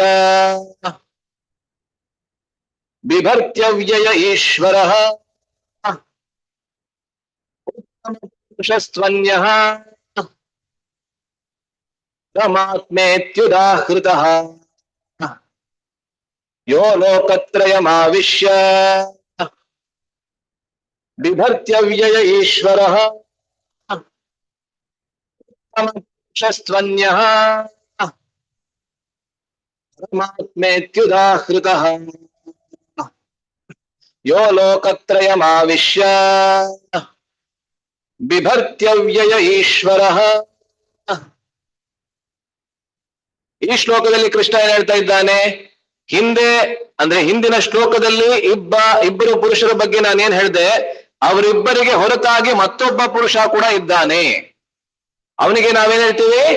ಉತ್ತಮ ಪುರುಷ. ತು ಅನ್ಯ, ಅನ್ಯ ಅಂತ ಹೇಳಿದ್ರೆ ಇವರಿಬ್ಬರಿಗೆ ಹೊರತಾಗಿ. ಯಾರಿಬ್ಬರಿಗೆ? ಬದ್ಧಾತ್ಮರು ಮತ್ತೆ ಮುಕ್ತಾತ್ಮರು. ಇವರಿಬ್ಬರಿಗೆ ಹೊರತಾಗಿ ಅಥವಾ ಕ್ಷರರು ಮತ್ತೆ ಅಕ್ಷರರಿಗೆ ಹೊರತಾದಂತಹ ಮತ್ತೊಬ್ಬ ಪುರುಷ ಇದ್ದಾನೆ. ಅವರಿಗೆ ನಾವೇನಂತ ಹೇಳ್ತೀವಿ? ಉತ್ತಮ ಪುರುಷ. ಮತ್ತೆ ಅವನಿಗೆ ಮತ್ತೊಂದು ಹೆಸರನ್ನು ಏನಂತ ಕೊಡ್ತಾ ಇದ್ದಾನೆ ಕೃಷ್ಣ ಈ ಶ್ಲೋಕದಲ್ಲಿ? ಪರಮಾತ್ಮ. ಪರಮಾತ್ಮ ಇತಿ ಉದಾಹೃತ. ಅವನಿಗೆ ಏನಂತ ನಾವು ಕರಿತೀವಿ ಅಂತ ಹೇಳಿದ್ರೆ ಪರಮಾತ್ಮ. ಪರಮಾತ್ಮ ಎಂಬಂತ ಶಬ್ದಕ್ಕೆ ಬಹಳ ಸರಳವಾದಂತ ಅರ್ಥ ನೋಡಿ. ಪ್ರಭುಪಾದರು ಉದಾಹರಣೆಯನ್ನ ಕೊಡ್ತಾರೆ. ಬಂಗಾಳದಲ್ಲಿ ಈ ಪಾಯಸ ಇದೆಯಲ್ಲ, ಯಾವುದೇ ಪಾಯಸ ಮಾಡಿದ್ರು ವಿಶೇಷವಾಗಿ ಅಕ್ಕಿ ಪಾಯಸ ಮಾಡ್ತೀವಲ್ಲ, ಅದಕ್ಕೆ ಪರಮಾನ್ನ ಅಂತ ಹೇಳ್ತಾರೆ. ಏನಂತ ಹೇಳ್ತಾರೆ? ಪರಮಾನ್ನ. ಉತ್ತರ ಭಾರತದಲ್ಲೂ ಅಷ್ಟೇ, ಬಂಗಾಳದಲ್ಲಿ ಮಾತ್ರ ಅಲ್ಲ, ಉತ್ತರ ಭಾರತದಲ್ಲಿ ಕೂಡ ಅದಕ್ಕೆ ಏನಂತ ಹೇಳ್ತಾರೆ? ಪರಮಾನ್ನ. ನೋಡಿ, ಕೇವಲ ನಿಮ್ಗೆ ಏನಾದ್ರೂ ಅನ್ನವನ್ನ ಕೊಟ್ರೆ ಅದು ಅನ್ನ ಅಂತ ಮಾತ್ರ ಇರುತ್ತೆ. ಆದ್ರೆ ಆ ಅಕ್ಕಿಯಿಂದಾನೇ ಅನ್ನ ಮಾಡುತ್ತಾನೆ. ಅಕ್ಕಿಯಿಂದ ಮಾಡಿದಂತ ಪಾಯಸವನ್ನ ಕೊಟ್ರೆ ಅದಕ್ಕೆ ನೀವೇನ್ ಹೇಳ್ತೀರಾ? ಪರಮ ಅನ್ನ ಅಲ್ವೇ, ಶ್ರೇಷ್ಠವಾದಂತಹ ಅನ್ನ. ಅದೇ ರೀತಿಯಲ್ಲಿ ಕೇವಲ ಆತ್ಮ ಅಂದ್ರೆ ನಾವೆಲ್ಲರೂ, ಆದರೆ ಪರಮ ಆತ್ಮ, ಪರಮಾತ್ಮ ಅಂತ ಹೇಳಿದ್ರೆ ನಮಗೂ ಅವನಿಗೂ ಒಂದು ವ್ಯತ್ಯಾಸ ಆದ್ರೂ ಇರ್ಲೇಬೇಕು. ಯಾವುದೂ ವ್ಯತ್ಯಾಸ ಇಲ್ಲ ಅಂತ ಹೇಳಿದ್ರೆ ಅವನಿಗೂ ಆತ್ಮ ಅಂತಾನೆ ಹೇಳ್ಬೇಕು ಅಲ್ವೇ? ಆದ್ರೆ ನಮ್ಮೆಲ್ಲರಿಗೆ ಮತ್ತೆ ಅವನಿಗೆ ಕನಿಷ್ಠ ಪಕ್ಷದಲ್ಲಿ ಒಂದು ಅಂದ್ರೆ ಒಂದೇ ಒಂದು ವ್ಯತ್ಯಾಸ ಆದ್ರೂ ಇರಲೇಬೇಕು ಅಲ್ವೇ? ಕೇವಲ ಒಂದು ವ್ಯತ್ಯಾಸ ಇದೆ ಅಂತ ಅಲ್ಲ, ಅಜಗಜಾಂತರವಾದಂತ ವ್ಯತ್ಯಾಸ ಇದೆ. ಆದ್ರೆ ನಾವು ಯುಕ್ತಿಪೂರ್ವಕವಾಗಿ ಯೋಚಿಸಿದ್ರು ಕೂಡ ಒಂದೇ ಒಂದು ವ್ಯತ್ಯಾಸ ಆದ್ರೂ ಇರ್ಬೇಕು ಅಲ್ವೇ? ಅದಕ್ಕಿಂತ ಅವನಿಗೆ ಏನಾರ ಕರಿತೀವಿ ಪರಮಾತ್ಮ. ಮತ್ತೆ ಅವನೇನ್ ಮಾಡ್ತಾನೆ ಆ ಪರಮಾತ್ಮ? ಯಹ ಲೋಕತ್ರಯಂ ಆವಿಶ್ಯ, ಮೂರು ಲೋಕಗಳನ್ನ ಪ್ರವೇಶಿಸಿ. ಈ ಲೋಕ ಎಂಬಂತ ಯಾವ ಶಬ್ದವನ್ನ ಬಳಸ್ತಾ ಇದ್ದಾನೆ ಕೃಷ್ಣ, ಇದಕ್ಕೆ ಊರ್ಧ್ವ ಲೋಕ, ಅಧೋಲೋಕ ಮತ್ತೆ ಮಧ್ಯಲೋಕ ಅಂತ ಅರ್ಥ ಬರೋದಿಲ್ಲ. ಅರ್ಥ ಆಯ್ತಲ್ಲ? ಸಾಮಾನ್ಯವಾಗಿ ಮೂರು ಲೋಕಗಳು ಅಂದ್ರೆ ನಾವೇನ್ ಹೇಳ್ತೀವಿ? ನಾವು ಭೂಲೋಕದಲ್ಲಿದ್ದೀವಿ. ಈ ಬ್ರಹ್ಮಾಂಡದಲ್ಲಿ ಒಟ್ಟು ಎಷ್ಟು ಲೋಕಗಳಿವೆ? 14 ಅಲ್ವೇ? ಅದರಲ್ಲಿ ನಾವು ಮಧ್ಯದಲ್ಲಿ ಇರ್ತಕ್ಕಂಥ ಭೂಲೋಕದಲ್ಲಿದ್ದೀವಿ. ಇದಕ್ಕೆ ಮೇಲೆ ಎಷ್ಟು ಲೋಕಗಳಿವೆ? 6 ಅಲ್ವೇ? ಭೂಲೋಕದಲ್ಲಿ ನಾವಿದ್ದೀವಿ. ಭುವರ್ಲೋಕ, ಸ್ವರ್ಲೋಕ, ಮಹರ್ಲೋಕ, ಜನಲೋಕ, ತಪೋಲೋಕ ಮತ್ತೆ ಸತ್ಯಲೋಕ ಎಂಬಂತೆ 6 ಲೋಕಗಳು ಇದಕ್ಕಿಂತ ಮೇಲೆ ಇದೆ. ಇದಕ್ಕೆ ಕೆಳಗಡೆ ಎಷ್ಟು ಲೋಕಗಳಿವೆ? 7. ಅತಲ, ವಿತಲ, ಸುತಲ, ತಲಾತಲ, ಮಹಾತಲ, ರಸಾತಲ ಮತ್ತೆ ಪಾತಾಳ. ಈ ರೀತಿ 7 ಲೋಕಗಳಿವೆ. ಇದಕ್ಕೆ ನಾವು ಅಂದ್ರೆ ಈ ಲೋಕಕ್ಕಿಂತ ಮೇಲೆ ಇರತಕ್ಕಂತಹ 6 ಲೋಕಗಳಿಗೆ ಊರ್ಧ್ವ ಲೋಕಗಳು, ಕೆಳಗಡೆ ಇರತಕ್ಕಂತ 7 ಲೋಕಗಳಿಗೆ ಅಧೋ ಲೋಕಗಳು ಅಂತ ಹೇಳ್ತೀವಿ. ಆದ್ರೆ ಆ ಅರ್ಥದಲ್ಲಿ ಕೃಷ್ಣ ಇಲ್ಲಿ ಬಳಸ್ತಾ ಇಲ್ಲ. ಯಾವ ಅರ್ಥದಲ್ಲಿ ಬಳಸ್ತಾ ಇದ್ದಾನೆ ಅಂತ ನಾನು ಹೇಳ್ತೀನಿ. ಮತ್ತೆ ಆ ಪರಮಾತ್ಮ ಈ 3 ಲೋಕಗಳನ್ನ ಪ್ರವೇಶ ಮಾಡಿ ಏನ್ ಮಾಡ್ತಾನೆ? ಬಿಭರ್ತಿ ಅಂತ ಹೇಳಿದ್ರೆ ಅದನ್ನ ಪಾಲನೆ ಮಾಡ್ತಾನೆ, ಆ ಎಲ್ಲಾ ಲೋಕಗಳನ್ನ ಪಾಲಿಸ್ತಾನೆ ಅಂತ ಇಲ್ಲಿ ಅರ್ಥ ಮಾಡ್ತಾ ಇದ್ದಾರೆ. ಆಯ್ತಾ? ಆದ್ರಿಂದ ಅವನಿಗೆ ಮತ್ತೊಂದು ಶಬ್ದ ಏನ್ ಹೇಳ್ತಾ ಇದ್ದಾರೆ ಅಲ್ಲಿ? ಕೊನೆ ಶಬ್ದ ಏನದು? ಈಶ್ವರ. ಅದರಿಂದ ಅವನು ಉತ್ತಮ ಪುರುಷ ಮೊದಲನೇದಾಗಿ, ಎರಡನೇದಾಗಿ ಅವನು ಪರಮಾತ್ಮ, ಮೂರನೇದಾಗಿ ಅವನು ಈಶ್ವರ. 3 ಶಬ್ದಗಳನ್ನ ಕೃಷ್ಣ ಹೇಳಿ ಇದಕ್ಕೆ ವ್ಯಾವೃತ್ತಿ ಅಂತ ಹೇಳ್ತಾರೆ ಸಂಸ್ಕೃತದಲ್ಲಿ ಸಹ. ವ್ಯಾವೃತ್ತಿ ಅಂತ ಹೇಳಿದ್ರೆ ವ್ಯತ್ಯಾಸವನ್ನ ತೋರಿಸುವಂತಹದ್ದು. ಆತ್ಮರನ್ನ ಮತ್ತೆ ಪುರುಷೋತ್ತಮನನ್ನ, ಅಂದ್ರೆ ಪುರುಷನನ್ನ ಮತ್ತೆ ಪುರುಷೋತ್ತಮನನ್ನ ನೀವು ವ್ಯತ್ಯಾಸ, ಅವರಿಬ್ಬರ ಮಧ್ಯೆ ವ್ಯತ್ಯಾಸವನ್ನ ತೋರಿಸ್ಬೇಕಾದ್ರೆ ಈ 3 ಶಬ್ದಗಳನ್ನ ಬಳಸ್ತಾನೆ ಕೃಷ್ಣ. ಆಯ್ತಾ? ಇದರ ವ್ಯಾಖ್ಯಾನದಲ್ಲಿ ನೋಡಿ ಹೇಳ್ತಾರೆ, ಉತ್ತಮ ಪುರುಷ ತಾಭ್ಯಾಂ ಕ್ಷರ ಅಕ್ಷರ ಶಬ್ದ ನಿರ್ದಿಷ್ಟಾಭ್ಯಾಂ ಬದ್ಧ ಮುಕ್ತ ಪುರುಷಾಭ್ಯಾಂ ಅನ್ಯ. ಮುಂಚೆ ಇಬ್ಬರು ಪುರುಷರ ಬಗ್ಗೆ ಹೇಳಿದ್ರು ಅಲ್ವಾ? ಯಾರದು? ಬದ್ಧಾತ್ಮರು ಮತ್ತೆ ಮುಕ್ತಾತ್ಮರು. ಅವರಿಬ್ಬರಿಗಿಂತಲೂ ಅನ್ಯನಾದಂತವನು, ಬೇರೆಯಾದಂತವನು ಅವನು ಉತ್ತಮ ಪುರುಷ. ಮೊದಲನೇದಾಗಿ ಪರಮಾತ್ಮ ಇತಿ ನಿರ್ದೇಶಾತ್. ಏನಕ್ಕೆ ಅಂತ ಹೇಳಿದ್ರೆ ಅವನಿಗೆ ಪರಮಾತ್ಮ ಎಂಬಂತ ಶಬ್ದವನ್ನ ಕೃಷ್ಣ ಇಲ್ಲಿ ಬಳಸ್ತಾ ಇದ್ದಾನೆ. ಲೋಕತ್ರಯ ಎಂಬಂತ ಶಬ್ದಕ್ಕೆ ಏನರ್ಥ? ಅಚೇತನ, ತತ್ ಸಂಸೃಷ್ಟ ಚೇತನ ಮತ್ತೆ ಮುಕ್ತಷ್ಟ ಅಂತ ಅರ್ಥ ಮಾಡ್ತಾ ಇದ್ದಾರೆ. ಅಚೇತನ ಅಂತ ಹೇಳಿದ್ರೆ ಯಾವುದರಲ್ಲಿ ನಾವು ಆತ್ಮದ ಉಪಸ್ಥಿತಿಯನ್ನ ನೋಡೋದಿಲ್ಲ. ಉದಾಹರಣೆಗೆ ಈ ಮೈಕು ಅಲ್ವೇ, ಈ ಮೈಕ್ ಸ್ಟ್ಯಾಂಡು, ಈ ಆಸನ ಅಥವಾ ಈ ಟೇಬಲ್ ಏನಿದೆ, ಇದೆಲ್ಲದರಲ್ಲಿ ನಾವು ಚೇತನ ವ್ಯಕ್ತಿಯನ್ನ ನಾವು ನೋಡೋದಿಲ್ಲ. ಅದರಿಂದ ಅದೆಲ್ಲವೂ ಅಚೇತನ. ಆದರೆ ತತ್ ಸಂಸೃಷ್ಟ ಚೇತನ ಅಂದ್ರೆ ಬದ್ಧಾತ್ಮರು, ನಾವೆಲ್ಲರೂ ಇವಾಗ ಅಚೇತನದ ಸ್ಪರ್ಶವನ್ನ ಹೊಂದಿದ್ದೀವಿ. ಆದ್ದರಿಂದ ನಾವೆಲ್ಲರೂ ಬದ್ಧಾತ್ಮರು. ಆದರೆ ಆ ಅಚೇತನ ಸಂಸ್ಪರ್ಶದಿಂದ ಮುಕ್ತರಾಗಿರ್ತಕ್ಕಂಥ ಮುಕ್ತಾತ್ಮರು ಅವರು ಮೂರನೇವರು. ಆದ್ರಿಂದ ಇದು ಲೋಕತ್ರಯ ಅಂತ ಪ್ರಭುಪಾದರು ಹೇಳ್ತಾರೆ. ಯಾವುದದು? ಅಚೇತನ ಅನ್ನೋದು ಮೊದಲನೇ ಲೋಕ, ಬದ್ಧಾತ್ಮರು ಅನ್ನೋದು ಎರಡನೇ ಲೋಕ, ಮೂರನೇ ಲೋಕ ಅನ್ನೋದು ಮುಕ್ತಾತ್ಮರು. ಆ 3 ಲೋಕಗಳನ್ನ ಪ್ರವೇಶ ಮಾಡಿ ಅಂತ ಹೇಳಿದ್ರೇನು ನೋಡಿ. ಕೃಷ್ಣ ಕೇವಲ ನಮ್ಮಲ್ಲಿ ಮಾತ್ರ ಇದ್ದಾನೆ ಅಂತ ಅಲ್ಲ, ಅಂದ್ರೆ ಪರಮಾತ್ಮನಾಗಿ ಕೃಷ್ಣ ಪ್ರತಿಯೊಂದು ವಸ್ತುವಿನಲ್ಲಿ ಅವನು ವಾಸ ಮಾಡ್ತಾನೆ. ಕೇವಲ ಪ್ರತಿಯೊಂದು ವಸ್ತುವಿನಲ್ಲೂ ಮಾತ್ರ ಅಲ್ಲ, ಅಂಡಾಂತರಸ್ಥಂ ಪರಮಾಣು ಚಯಾಂತರಸ್ಥಂ. ಪ್ರಭುಪಾದರು ಯಾವಾಗ್ಲೂ ಈ ಶ್ಲೋಕವನ್ನ ಹೇಳ್ತಾನೆ ಇದ್ರು. ಅಂಡಾಂತರಸ್ಥಂ ಪರಮಾಣು ಚಯಾಂತರಸ್ಥಂ. ಪರಮಾಣು ಅಂತ ಹೇಳಿದ್ರೇನು? ನೀವು ಇಂಗ್ಲಿಷ್ ನಲ್ಲಿ ಎಲೆಕ್ಟ್ರಾನು ನ್ಯೂಟ್ರಾನ್ ಎಲ್ಲ ಹೇಳ್ತೀರಲ್ಲ, ಆ ರೀತಿ ಪರಮಾಣು ಅಂತ ಹೇಳಿದ್ರೆ ನೀವು ಆಟಮ್. ಆಟಮ್. ಆಟಮ್ ಒಳಗೆ ನ್ಯೂಟ್ರಾನ್ ಎಲೆಕ್ಟ್ರಾನ್ ಎಲ್ಲ ಇದೆ ಅಲ್ವಾ? ನನಗೆ ಮರ್ತೋಗಿದೆ ಇವಾಗ. ನಾವೇ ಉಲ್ಟಾ ಹೇಳ್ತಾ ಇದ್ದೆ ಇವಾಗ. ಎಲೆಕ್ಟ್ರಾನ್ ಅನ್ನೋದು ಆಟಮ್ ಒಳಗಿದೆ ಅಂತ ಹೇಳ್ತಾ ಇದೆ, ನನಗೆ ಮರ್ತೋಗಿದೆ. ತೊಂದ್ರೆ ಇಲ್ಲ, ಅದು ಮರ್ತರು ಏನ್ ತೊಂದ್ರೆ ಇಲ್ಲ. ಯಾಕೆಂದ್ರೆ ನಾವು ಹೇಳಿದ್ರು ಇಲ್ಲದೆ ಹೋದ್ರು ಆಟಮ್ ಅನ್ನೋದು ಇದ್ದೇ ಇರುತ್ತೆ ಅಲ್ವೇ? ಏನ್ ತೊಂದ್ರೆ ಇಲ್ಲ. ಸೊ ಪರಮಾಣು ಒಳಗೆ ಕೂಡ ಕೃಷ್ಣ ವಾಸ ಮಾಡ್ತಾನೆ. ಮತ್ತೆ 2 ಪರಮಾಣುಗಳ ನಡುವೆ ಇರ್ತಕ್ಕಂಥ ಅಂತರ, ಯಾವ ಸ್ಥಳ ಇದೆ ಅಲ್ಲೂ ಕೂಡ ಕೃಷ್ಣ ವಾಸ ಮಾಡ್ತಾನೆ ಅಂತ ಬ್ರಹ್ಮನೇ ಹೇಳ್ತಾನೆ ಬ್ರಹ್ಮ ಸಂಹಿತೆಯಲ್ಲಿ. ಅಂಡಾಂತರಸ್ಥಂ ಪರಮಾಣು ಚಯಾಂತರಸ್ಥಂ. ಆದ್ರಿಂದ ಅಚೇತನದಲ್ಲಿ ಕೃಷ್ಣ ವಾಸ ಮಾಡ್ತಾ ಇದ್ದಾನೆ, ನಮ್ಮಂತ ಬದ್ಧಾತ್ಮರಲ್ಲಿ ಕೃಷ್ಣ ಪರಮಾತ್ಮನಾಗಿದ್ದಾನೆ, ಅದರ ಜೊತೆಗೆ ಮುಕ್ತಾತ್ಮರಲ್ಲಿ ಕೂಡ ಕೃಷ್ಣ ವಾಸ ಮಾಡ್ತಾ ಇದ್ದಾನೆ. ಇದೇನೆ ಲೋಕತ್ರಯ ಅಂತ ಹೇಳ್ತಾರೆ. ಮತ್ತೆ ಅವನು ಅವ್ಯಯ. ಅವ್ಯಯ ಅಂತ ಹೇಳಿದ್ರೆ ಅವನು ಯಾವತ್ತೂ ಬದಲಾಗೋದಿಲ್ಲ. ನಮ್ಮ ಶರೀರ ಯಾವಾಗ್ಲೂ ಪ್ರತಿ ಕ್ಷಣದಲ್ಲಿ ಬದಲಾಗ್ತಾ ಇದೆ, ನಮಗೆ ಅನ್ನಿಸದೇ ಇರ್ಬೋದು. ಕೇವಲ ನಮ್ಮ ಶರೀರ ಮಾತ್ರ ಅಲ್ಲ, ಅಚೇತನವಾದಂತ ಯಾವುದೇ ವಸ್ತುವನ್ನ ನಾವು ಇಲ್ಲಿ ನೋಡಿದ್ರು ಕೂಡ, ಈ ಗೋಡೆಯನ್ನ ನಾವು ನೋಡಿದಾಗ ಇದೇನು ಬದಲಾಗ್ತಾ ಇಲ್ಲ, ಇದು ಇದ್ದ ಹಾಗೆ ಇದೆ ಅಂತ ನಮ್ಗೆ ಅನ್ಸುತ್ತೆ. ಆದ್ರೆ ಅದರ ಒಳಗೆ ಇರುವಂತಹ ಪರಮಾಣು ಏನಿದೆ, ಈಗ ತಾನೇ ನಾವು ಹೇಳಿದ ಪರಮಾಣು, ಆ ಕ್ಷಣ ಕ್ಷಣದಲ್ಲೂ ಅದು ಬದಲಾಗ್ತಾ ಇದೆ ಅಲ್ವೇ? ಅದೇ ರೀತಿಯಲ್ಲಿ ನಮ್ಮ ಶರೀರವನ್ನ ದಿನನಿತ್ಯ ನೋಡೋರ್ಗೆ ಏನು ಅನ್ನಿಸ್ತಾ ಇರ್ಬೋದು, ಆದ್ರೆ ಒಂದಷ್ಟು ವರ್ಷಗಳನ್ನ ಬಿಟ್ಟು ನಮ್ಮ ಶರೀರವನ್ನ ನೋಡಿದ್ರೆ ಅವಾಗ ಗೊತ್ತಾಗತ್ತೆ ಅವ್ರಿಗೆ ಅಲ್ವೇ? ಈಗ ತಾನೇ ಬಹಳ ಚೆನ್ನಾಗಿದ್ದ ಅಂದ್ರೆ ಈಗ ತಾನೇ ಯುವಕನಾಗಿದ್ದ, ಒಂದಷ್ಟು ವರ್ಷಗಳನ್ನ ಬಿಟ್ಟು ನೋಡಿದ್ರೆ ಅವಾಗ ಆಗ್ಲೇ ಮಧ್ಯಮ ವಯಸ್ಕನಾಗ್ಬಿಟ್ಟಿದ್ದಾನೆ. ಮತ್ತೆ ಒಂದಷ್ಟು ವರ್ಷಗಳಾದ್ಮೇಲೆ ಬಂದ್ಬಿಟ್ಟು ನೋಡಿದ್ರೆ ಆಗ್ಲೇ ಮುದುಕ ಆಗ್ಬಿಟ್ಟಿದ್ದಾನೆ. ಆಮೇಲೆ ಮತ್ತೆ ಇನ್ನೊಂದ್ಸತಿ ಬಂದಾಗ ನೋಡಿದ್ರೆ ಅವ್ನು ಇರೋದೇ ಇಲ್ಲ, ಅವನ್ ಫೋಟೋ ಮಾತ್ರ ಇರತ್ತೆ ಅಷ್ಟೇನೆ. ಅಲ್ವೇ? ಅದರಿಂದ ನಾವೇನ್ ಅರ್ಥ ಮಾಡ್ಕೋತೀವಿ, ಚೇತನ ವಸ್ತು ಏನಿದೆ ಸದಾ ಕಾಲ ಬದಲಾಗ್ತಾ ಇರತ್ತೆ ಅಲ್ವೇ? ಆದರೆ ಅಚೇತನ ವಸ್ತು ಯಾವಾಗ್ಲೂ ಬದಲಾಗ್ತಾ ಇರತ್ತೆ, ಚೇತನ ವಸ್ತು ಅನ್ನೋದು ಬದಲಾಗೋದಿಲ್ಲ. ಪರಮಾತ್ಮ ಎಂದಿಗೂ ಬದಲಾಗೋದಿಲ್ಲ, ಆದ್ದರಿಂದ ಅವನಿಗೆ ಅವ್ಯಯ ಅಂತ ಈ ಶ್ಲೋಕದಲ್ಲಿ ಹೇಳ್ತಾ ಇದ್ದಾರೆ. ಈಶ್ವರ ಅಂದ್ರೆ ಏನು? ಈಶ್ವರ ಅಂತ ಹೇಳಿದ್ರೆ ನಿಯಾಮಕ ಅಲ್ವೇ? ಸೊ ಈ ಮೂರು ಲೋಕಗಳನ್ನ ಪ್ರವೇಶ ಮಾಡಿ, ಆ ಮೂರು ಲೋಕಗಳು ಅಂತ ಹೇಳಿದ್ರೆ ಅಚೇತನ ವಸ್ತುವನ್ನ, ಬದ್ಧಾತ್ಮರನ್ನ ಮತ್ತೆ ಮುಕ್ತಾತ್ಮರನ್ನು ಕೂಡ ನಿಯಂತ್ರಿಸುವವನು ಆ ಕೃಷ್ಣನೇ. ಆದ್ದರಿಂದ ಅವನಿಗೆ ನಾವೇನಂತ ಹೇಳ್ತೀವಿ? ಈಶ್ವರ. ಆಯ್ತಾ? ಸೊ ಮುಂದಿನ ಶ್ಲೋಕ, ಈ ಶ್ಲೋಕವನ್ನ ಚರ್ಚೆ ಮಾಡಿ ಅದಾದ್ಮೇಲೆ ಒಂದಷ್ಟು ಲೀಲೆಗಳನ್ನ ಚರ್ಚೆ ಮಾಡೋಣ. ಸೊ ಈ ಶ್ಲೋಕದಲ್ಲಿ ಪುರುಷೋತ್ತಮ ಎಂಬಂತ ಶಬ್ದದ ಸಂಪೂರ್ಣ ವ್ಯಾಖ್ಯಾನವನ್ನ ಕೃಷ್ಣ ಸ್ವಯಂ ತನ್ನ ಶಬ್ದಗಳಲ್ಲೇ ಕೊಡ್ತಾರೆ. 18ನೇ ಶ್ಲೋಕ ದಯವಿಟ್ಟು ನನ್ನಿಂದ ಹೇಳಿ. ಯಸ್ಮಾತ್ ಕ್ಷರಮತೀತೋಹಂ ಅಕ್ಷರಾದಪಿ ಚೋತ್ತಮಃ ಅತೋಸ್ಮಿ ಲೋಕೆ ವೇದೇ ಚ ಪ್ರಥಿತ ಪುರುಷೋತ್ತಮಃ. ಸೊ ಬಹಳ ಸರಳವಾದಂತಹ ಶ್ಲೋಕ. ಯಸ್ಮಾತ್ ಅಂತ ಹೇಳಿದ್ರೆ ಆದ್ದರಿಂದ. ಹಿಂದಿನ 2 ಶ್ಲೋಕಗಳಲ್ಲಿ ನಾನು ಏನ್ ಹೇಳಿದ್ದೀನಿ? ಆದ್ದರಿಂದ. ಕ್ಷರಂ ಅತೀತಃ ಅಹಂ. ಅಹಂ ಅಂತ ಹೇಳಿದ್ರೆ ನಾನು. ಕ್ಷರ ವಸ್ತು ಏನಿದೆ ಅದಕ್ಕೆ ಅತೀತವಾದಂತವನು ನಾನು. ಕ್ಷರ ಅಂತ ಹೇಳಿದ್ರೆ ಏನು? ಬದ್ಧಾತ್ಮರು. ಮೊದಲನೇ ಶ್ಲೋಕದಲ್ಲಿ ಚರ್ಚೆ ಮಾಡೋದಲ್ಲ, ಮರ್ತೋಯ್ತಾ ಆಗ್ಲೇ? ಕ್ಷರ ಅಂತ ಹೇಳಿದ್ರೆ ಬದ್ಧಾತ್ಮರು. ಆ ಬದ್ಧಾತ್ಮರಿಗೆ ಅತೀತನಾದಂಥವನು, ಆ ಬದ್ಧಾತ್ಮರಿಗೆ ಮಿಗಿಲಾದಂಥವನು ನಾನು. ಅದನ್ನ ಮೊದಲು ಹೇಳ್ತಾನೆ ಕೃಷ್ಣ. ಅದಾದ್ಮೇಲೆ ಅಕ್ಷರಾದಪಿ ಚ ಉತ್ತಮ. ಅಕ್ಷರ ಅಂತ ನಾವೇನ್ ಹೇಳಿದ್ವಿ? ಅಕ್ಷರ ಅಂತ ಹೇಳಿದ್ರೆ ಯಾರು? ಮುಕ್ತಾತ್ಮರು. ಆ ಮುಕ್ತಾತ್ಮರಿಗೂ ಭಿನ್ನನಾದಂತವನು ಮಾತ್ರ ಅಲ್ಲ, ಮಿಗಿಲಾದಂಥವನು ನಾನು.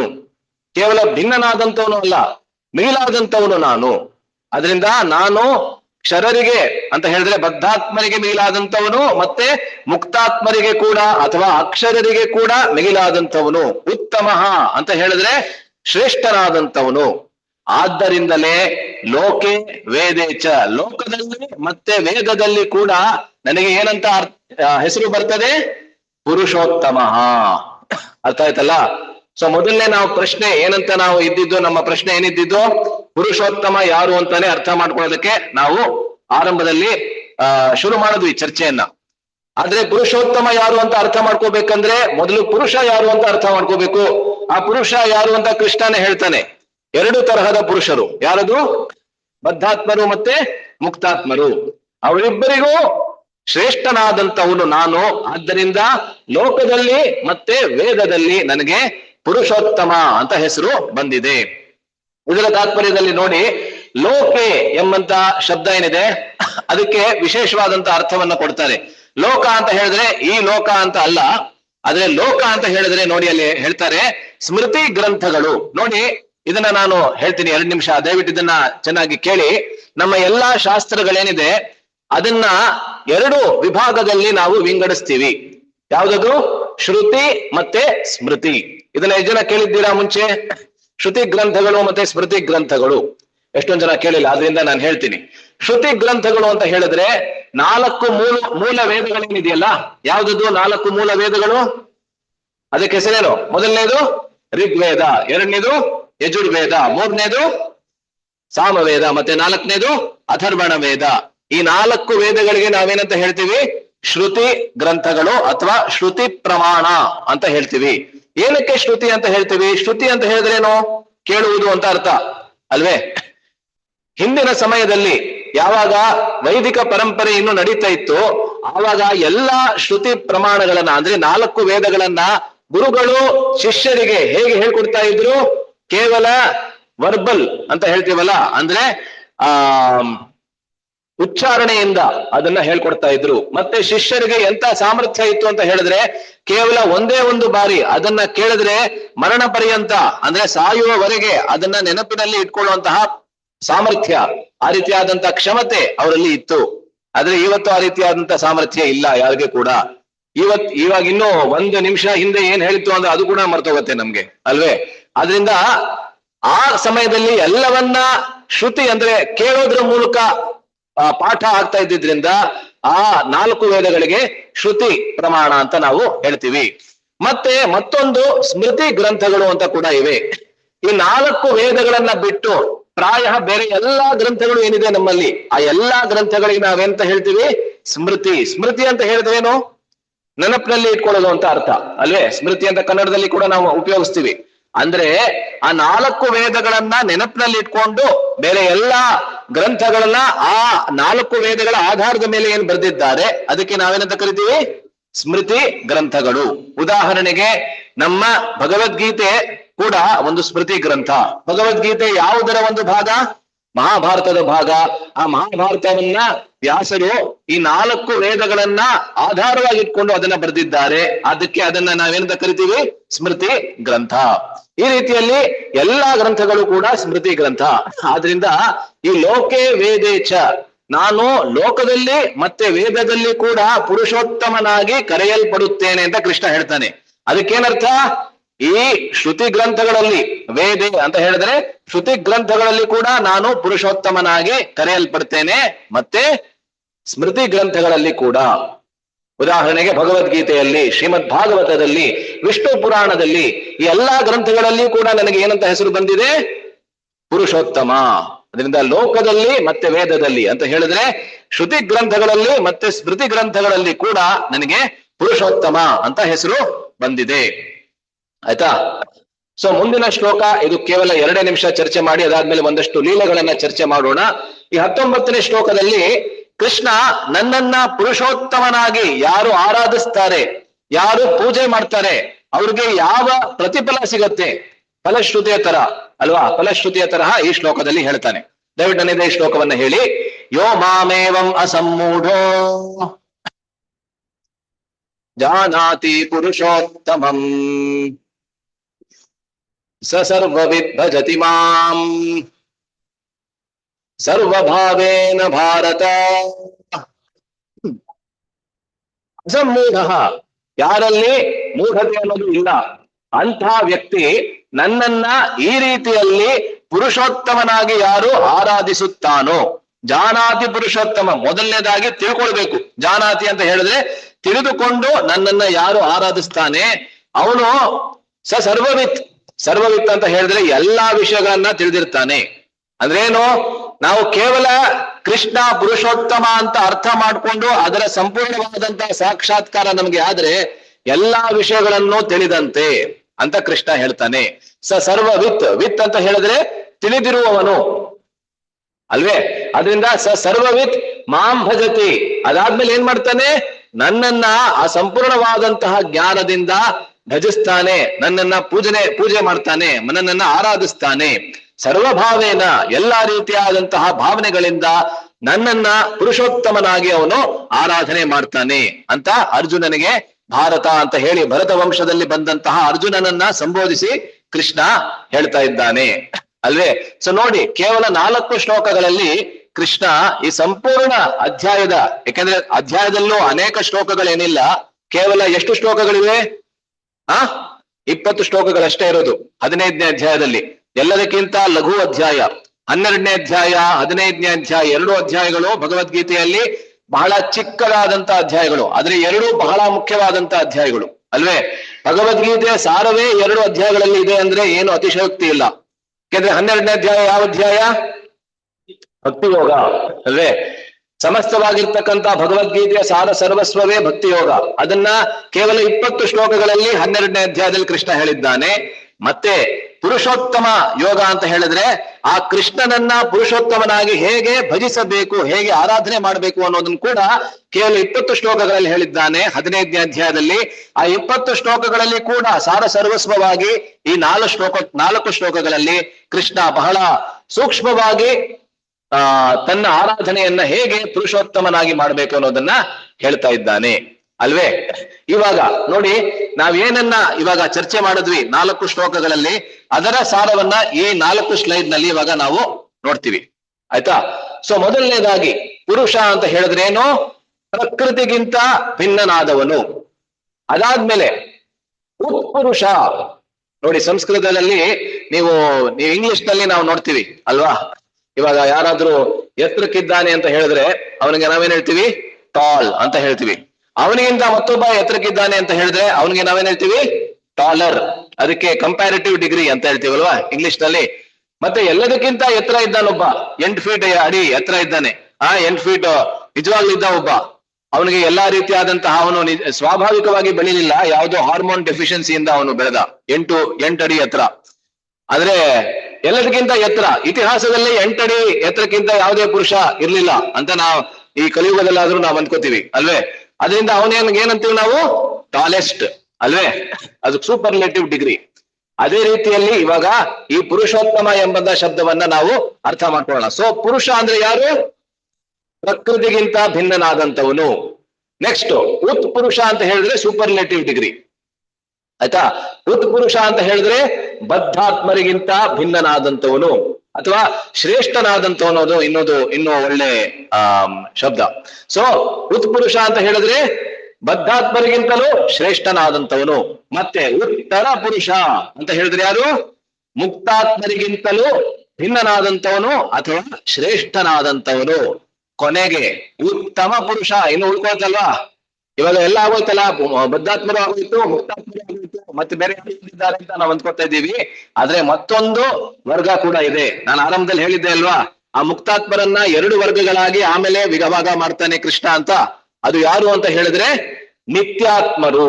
ಆ ನಿತ್ಯಾತ್ಮರಿಗಿಂತಲೂ ಭಿನ್ನನಾದಂತವನು ಮತ್ತೆ ಶ್ರೇಷ್ಠನಾದಂತವನು, ಅವನಿಗೆ ನಾವೇನಂತ ಕರಿತೀವಿ? ಪುರುಷೋತ್ತಮ. ಇವಾಗ ಈ 4 ತಥ್ಯಗಳನ್ನ ಬೇರೆ ಬೇರೆ ಲೀಲೆಗಳಿಂದ ನಾವು ಅರ್ಥ ಮಾಡ್ಕೊಳ್ಳೋಣ. ಇದುವರೆಗೆ ಬಹಳ ತತ್ವ ಆಗೋಯ್ತು ಅಲ್ವೇ. ಮುಕ್ತಾತ್ಮ, ಆತ್ಮ, ಪರಮಾತ್ಮ ಎಲ್ಲ ಬಹಳ ಆಗೋಯ್ತು. ಇವಾಗ ಇದೇ ತತ್ವವನ್ನ ಅನೇಕ ಲೀಲೆಗಳಿಂದ ಇವಾಗ ನಾವು ಅರ್ಥ ಮಾಡ್ಕೊಳ್ಳೋಣ. 2 ನಿಮಿಷದ ಲೀಲೆಗಳು ಅಷ್ಟೇನೆ ಆಯ್ತಾ. ಸೊ ಮೊದಲನೇದಾಗಿ ಪುರುಷ ಅಂತ ಹೇಳಿದ್ರೆ ಯಾರು? ಪ್ರಕೃತಿಗಿಂತ ಭಿನ್ನರಾಗಿರ್ತಕ್ಕಂಥವ್ರು. ಸೊ ನಾವು ಆರಂಭದಲ್ಲೇ ನಾನು ಹೇಳಿದೆ, ಸಾಮಾನ್ಯವಾಗಿ ಪುರುಷ ಅಂತ ಹೇಳಿದ್ರೆ ಗಂಡು ಶರೀರದಲ್ಲಿ ಇರ್ತಕ್ಕಂಥವ್ರು, ಪ್ರಕೃತಿ ಅಂತ ಹೇಳಿದ್ರೆ ಸ್ತ್ರೀ ಶರೀರದಲ್ಲಿ ಇರ್ತಕ್ಕಂಥವ್ರು. ಆದ್ರೆ ಭಗವದ್ಗೀತೆ ಪ್ರಕಾರ ಅಥವಾ ನಮ್ಮ ಯಾವುದೇ ಶಾಸ್ತ್ರದ ಪ್ರಕಾರ ಈ ರೀತಿಯಾದಂತಹ ಪರಿಭಾಷೆಯನ್ನ ಕೊಡೋದೇ ಇಲ್ಲ.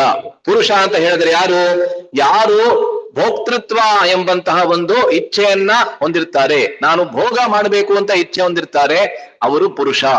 ಪ್ರಕೃತಿ ಅಂತ ಹೇಳಿದ್ರೆ ನಾನು ಇತರರಿಗೆ ಸೇವೆಯನ್ನ ಮಾಡಬೇಕು ಅಂತ ಒಂದು ಮನೋಭಾವನೆಯನ್ನ ಹೊಂದಿರ್ತಾರೆ, ಅವರು ಪ್ರಕೃತಿ ಅಲ್ವೇ.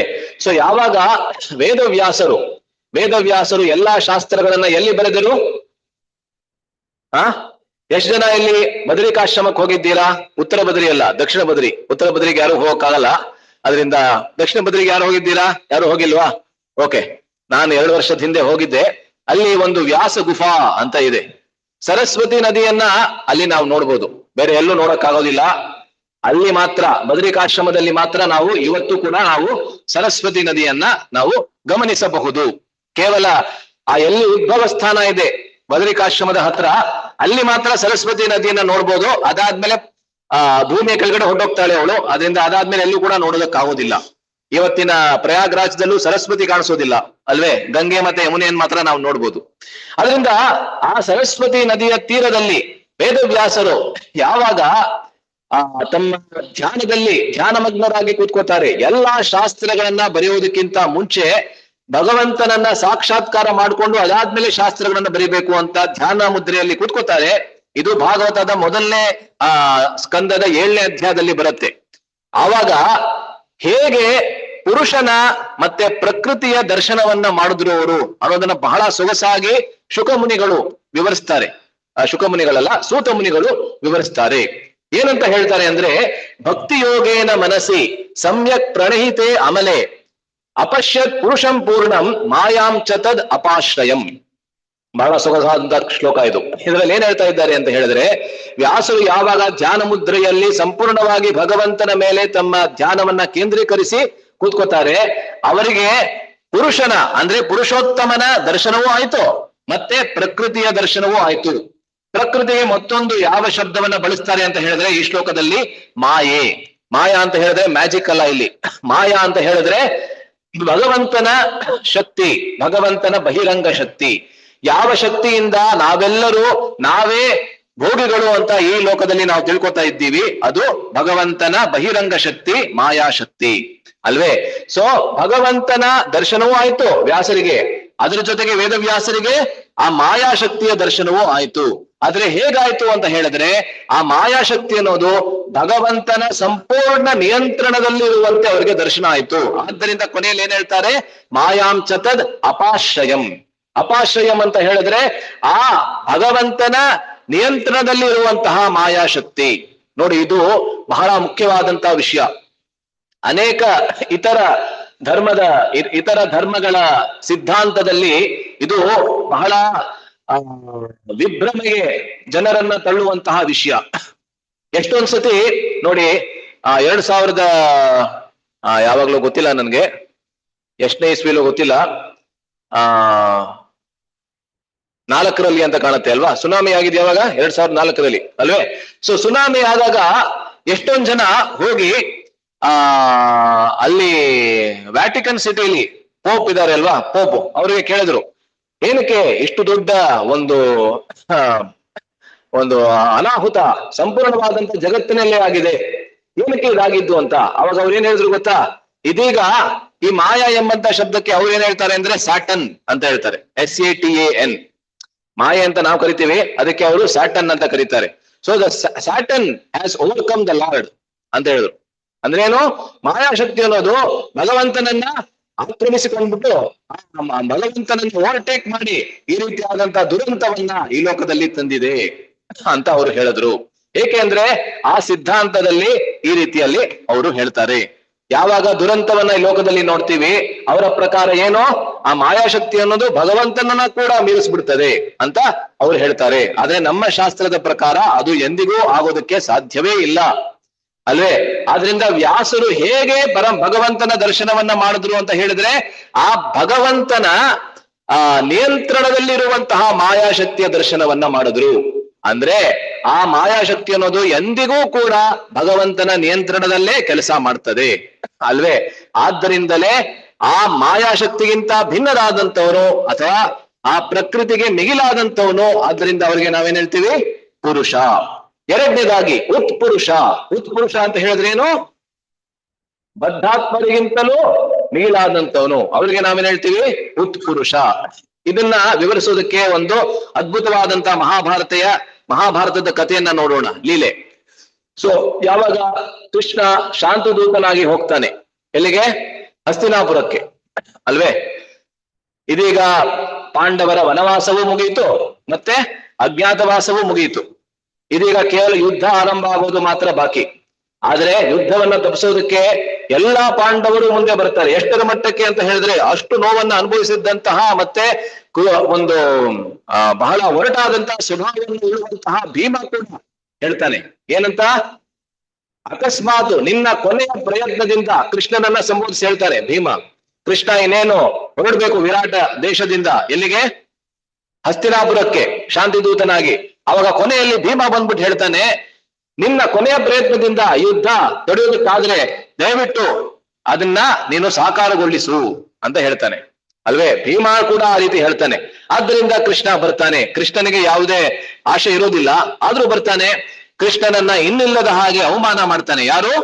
ದುರ್ಯೋಧನ. ಆ ಎಷ್ಟರ ಮಟ್ಟಕ್ಕೆ ಅಂದ್ರೆ ಅವನು ಹೇಳ್ತಾನೆ, ಸೂಚ್ಯಗ್ರೇ ನೈವ ದಾಸ್ಯಾಮಿ ವಿನಾ ಯುದ್ಧೇ ಚ ಕೇಶವ ಅಂತ ಹೇಳ್ತಾನೆ. ಸೂಚಿ ಅಂತ ಹೇಳಿದ್ರೇನು? ಒಂದು ಸೂಚಿ ಅಂದ್ರೆ ಏನು? ಆ ಹೇಳ್ರಿ ಯಾರು? ಏನ? ಡಾಟ್ ಅಲ್ಲ, ಡಾಟ್ ಏನೇ ಹೌದು. ಆದ್ರೆ ಸೂಚ್ಯಗ್ರೆ, ಸೂಚಿ ಅಂತ ಹೇಳಿದ್ರೆ ಇದು ನೀರಲ್ಲಿ ಏನ್ ಹೇಳ್ತೀವಿ ನಾವು? ಸೂಜಿನ ಅಂತ ಹೇಳದ್ ನಾವು. ಸೂಜಿಯ ಅಗ್ರಭಾಗ ಅಂತ ಹೇಳಿದ್ರೆ ಮುಂಭಾಗದಲ್ಲಿ ಇರುವಂತ ಯಾವ ಜಾಗ ಇದೆ ಅಂದ್ರೆ ಒಂದು ಸಣ್ಣ ಡಾಟ್ ಅಂದ್ರಲ್ಲ ಅವರು, ಒಂದು ಚುಕ್ಕಿಯಷ್ಟು ಜಾಗ ಯಾರಿಗೆ ನಾನು ಕೊಡೋದಿಲ್ಲ, ಪಾಂಡವರಿಗೆ ಕೊಡೋದಿಲ್ಲ ಅಂತ ದುರ್ಯೋಧನ ಹೇಳ್ತಾನೆ. ಆವಾಗ ಕೃಷ್ಣ ಧೃತರಾಷ್ಟ್ರನನ್ನ ಸಂಬೋಧಿಸಿ ಹೇಳ್ತಾನೆ, ಒಂದು ಬಹಳ ಪ್ರಸಿದ್ಧವಾದಂತಹ ಶ್ಲೋಕವನ್ನ ಹೇಳ್ತಾನೆ. ಇದನ್ನ ಆಮೇಲೆ ನೀತಿಶಾಸ್ತ್ರದಲ್ಲಿ ಚಾಣಕ್ಯ ಕೂಡ ಹೇಳ್ತಾನೆ. ಇದನ್ನ ಮೂಲದಲ್ಲಿ ಕೃಷ್ಣನೇ ಹೇಳಿದ್ದು, ಆದ್ರೆ ಅದೇ ಶ್ಲೋಕವನ್ನ ಉಪಯೋಗಿಸ್ಕೊಂಡು ಚಾಣಕ್ಯ ತನ್ನ ನೀತಿಶಾಸ್ತ್ರದಲ್ಲಿ ಕೂಡ, ಚಾಣಕ್ಯನ ನೀತಿ, ಕೌಟಿಲ್ಯ ನೀತಿ ಬಹಳ ವಿಶ್ವಪ್ರಸಿದ್ಧ ಅಲ್ವೇ?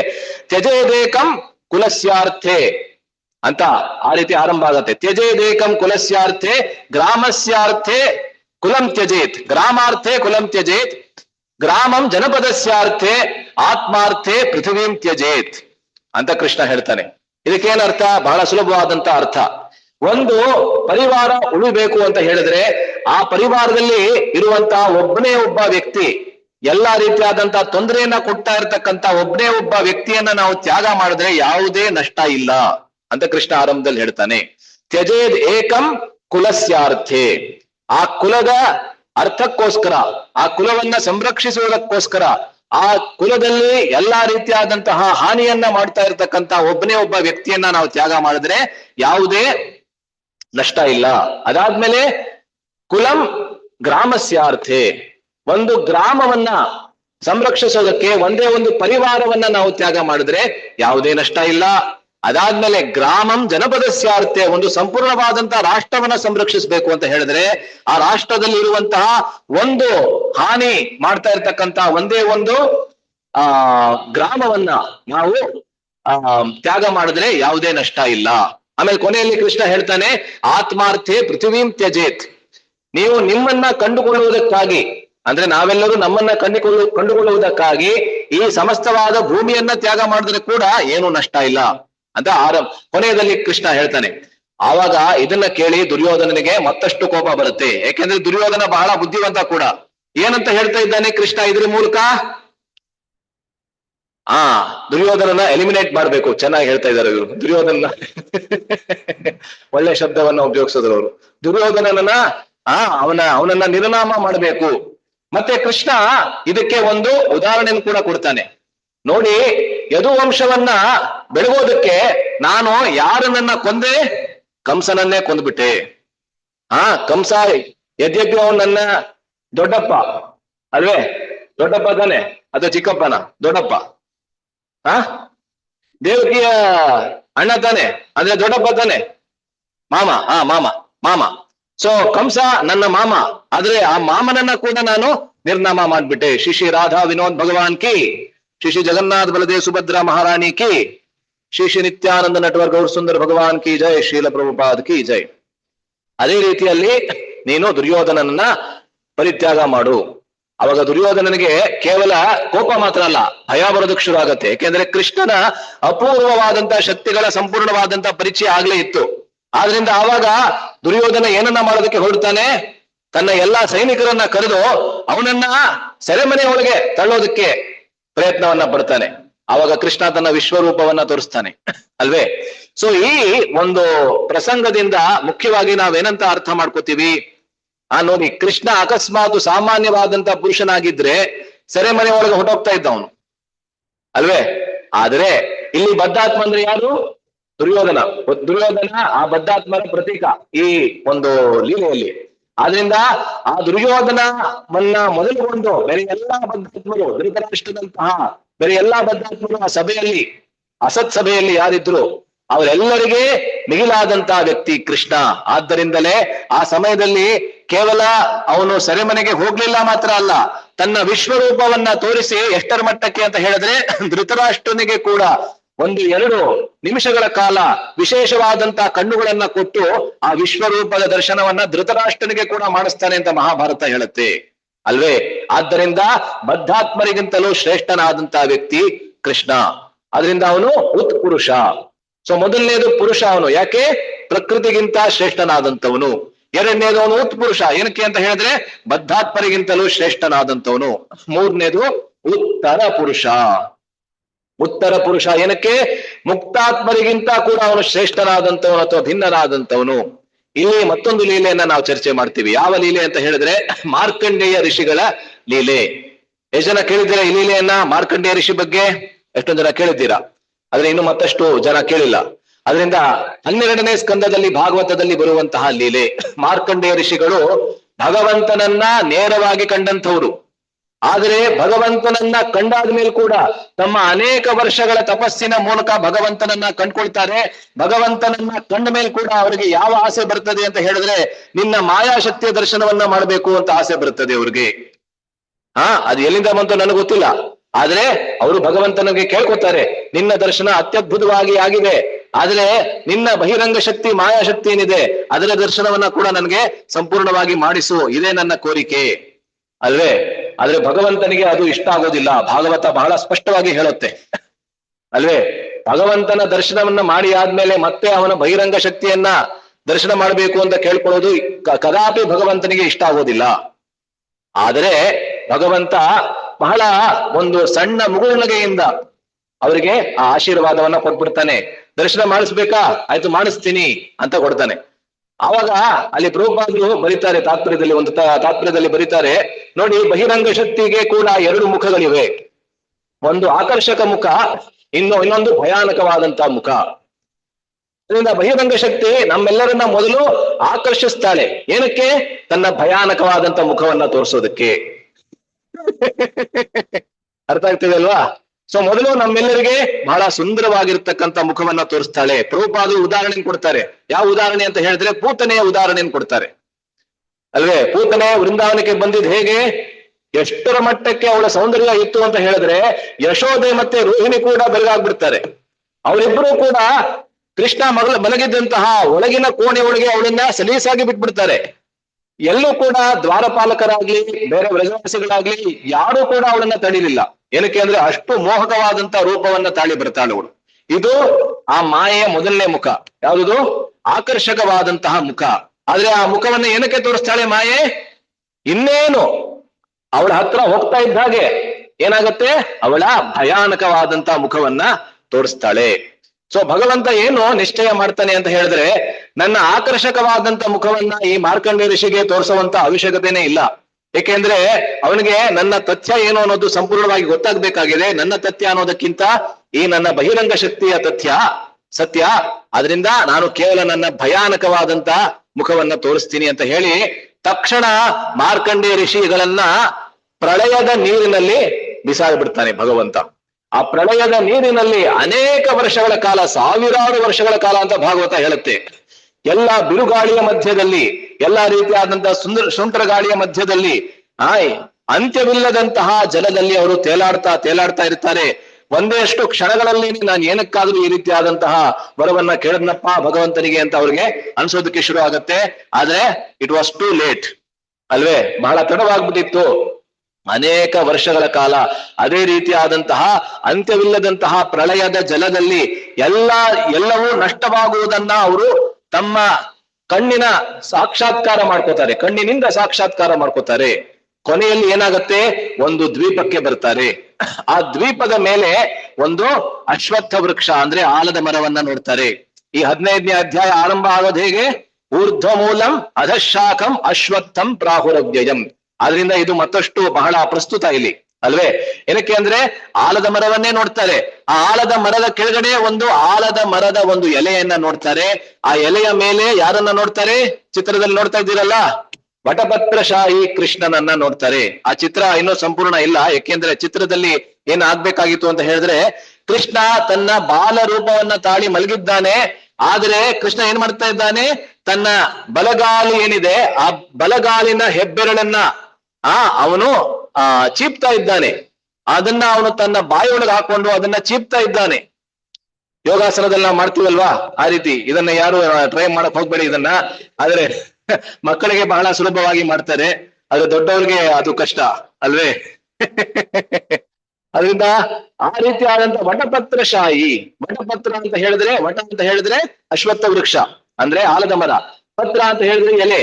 ಆ ಆಲದ ಎಲೆಯ ಮೇಲೆ ಮಲಗಿರುವಂತಹ ಕೃಷ್ಣನ ದರ್ಶನವನ್ನ ಮಾಡ್ತಾರೆ. ಇದೇ ಸಂಪೂರ್ಣವಾದಂತಹ ಸೃಷ್ಟಿಯ ಮೂಲ ಅನ್ನೋದು ಗೊತ್ತಾಗ್ತದೆ.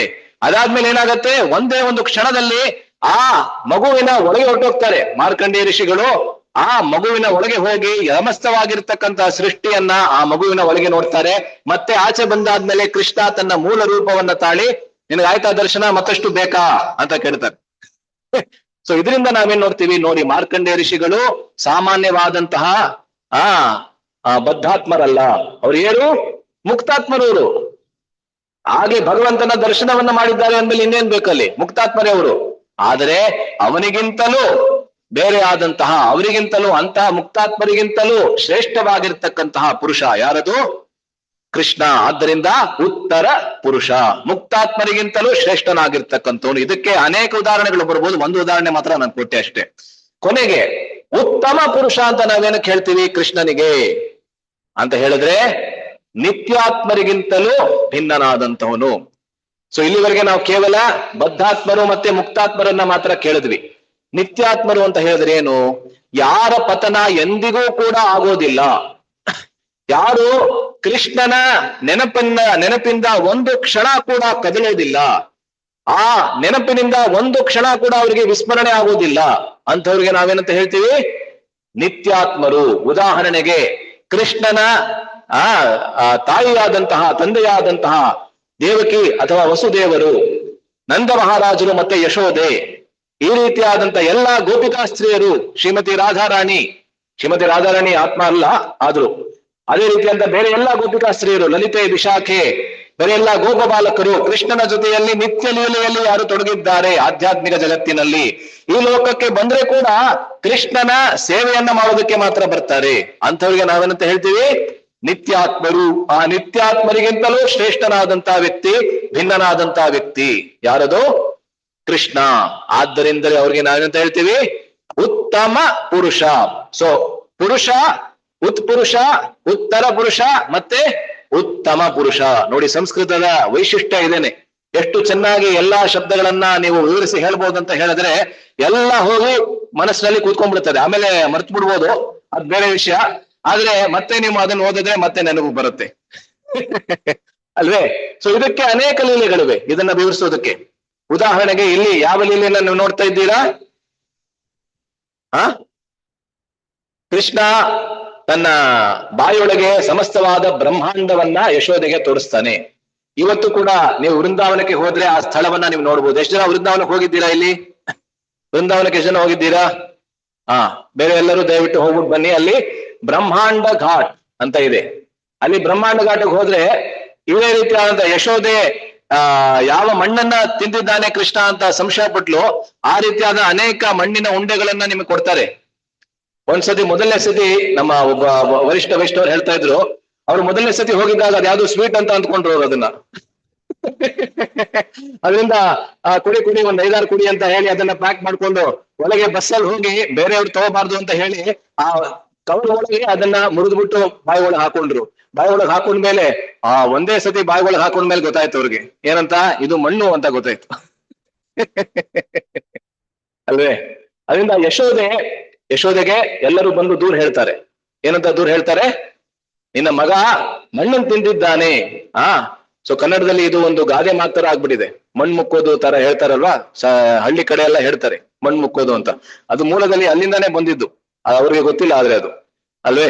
ಸೊ ಕೃಷ್ಣ ಮಣ್ಣು ತಿಂದಿದ್ದಾನೆ ಅಂತ ಎಷ್ಟರ ಮಟ್ಟಕ್ಕೆ ಅಂತ ಹೇಳಿದ್ರೆ ಬಲರಾಮ ಕೂಡ ಹೇಳ್ತಾನೆ, ಹೌದು ತಿಂದಿದ್ದಾನೆ. ಸಾಮಾನ್ಯವಾಗಿ ನಾವು ನೋಡಿದ್ರೆ ಕೃಷ್ಣನ ಲೀಲೆಗಳಲ್ಲಿ ಕೃಷ್ಣನ ಜೊತೆಯಲ್ಲಿ ಯಾವಾಗ್ಲೂ ಬಲರಾಮ ಇರ್ತಾನೆ.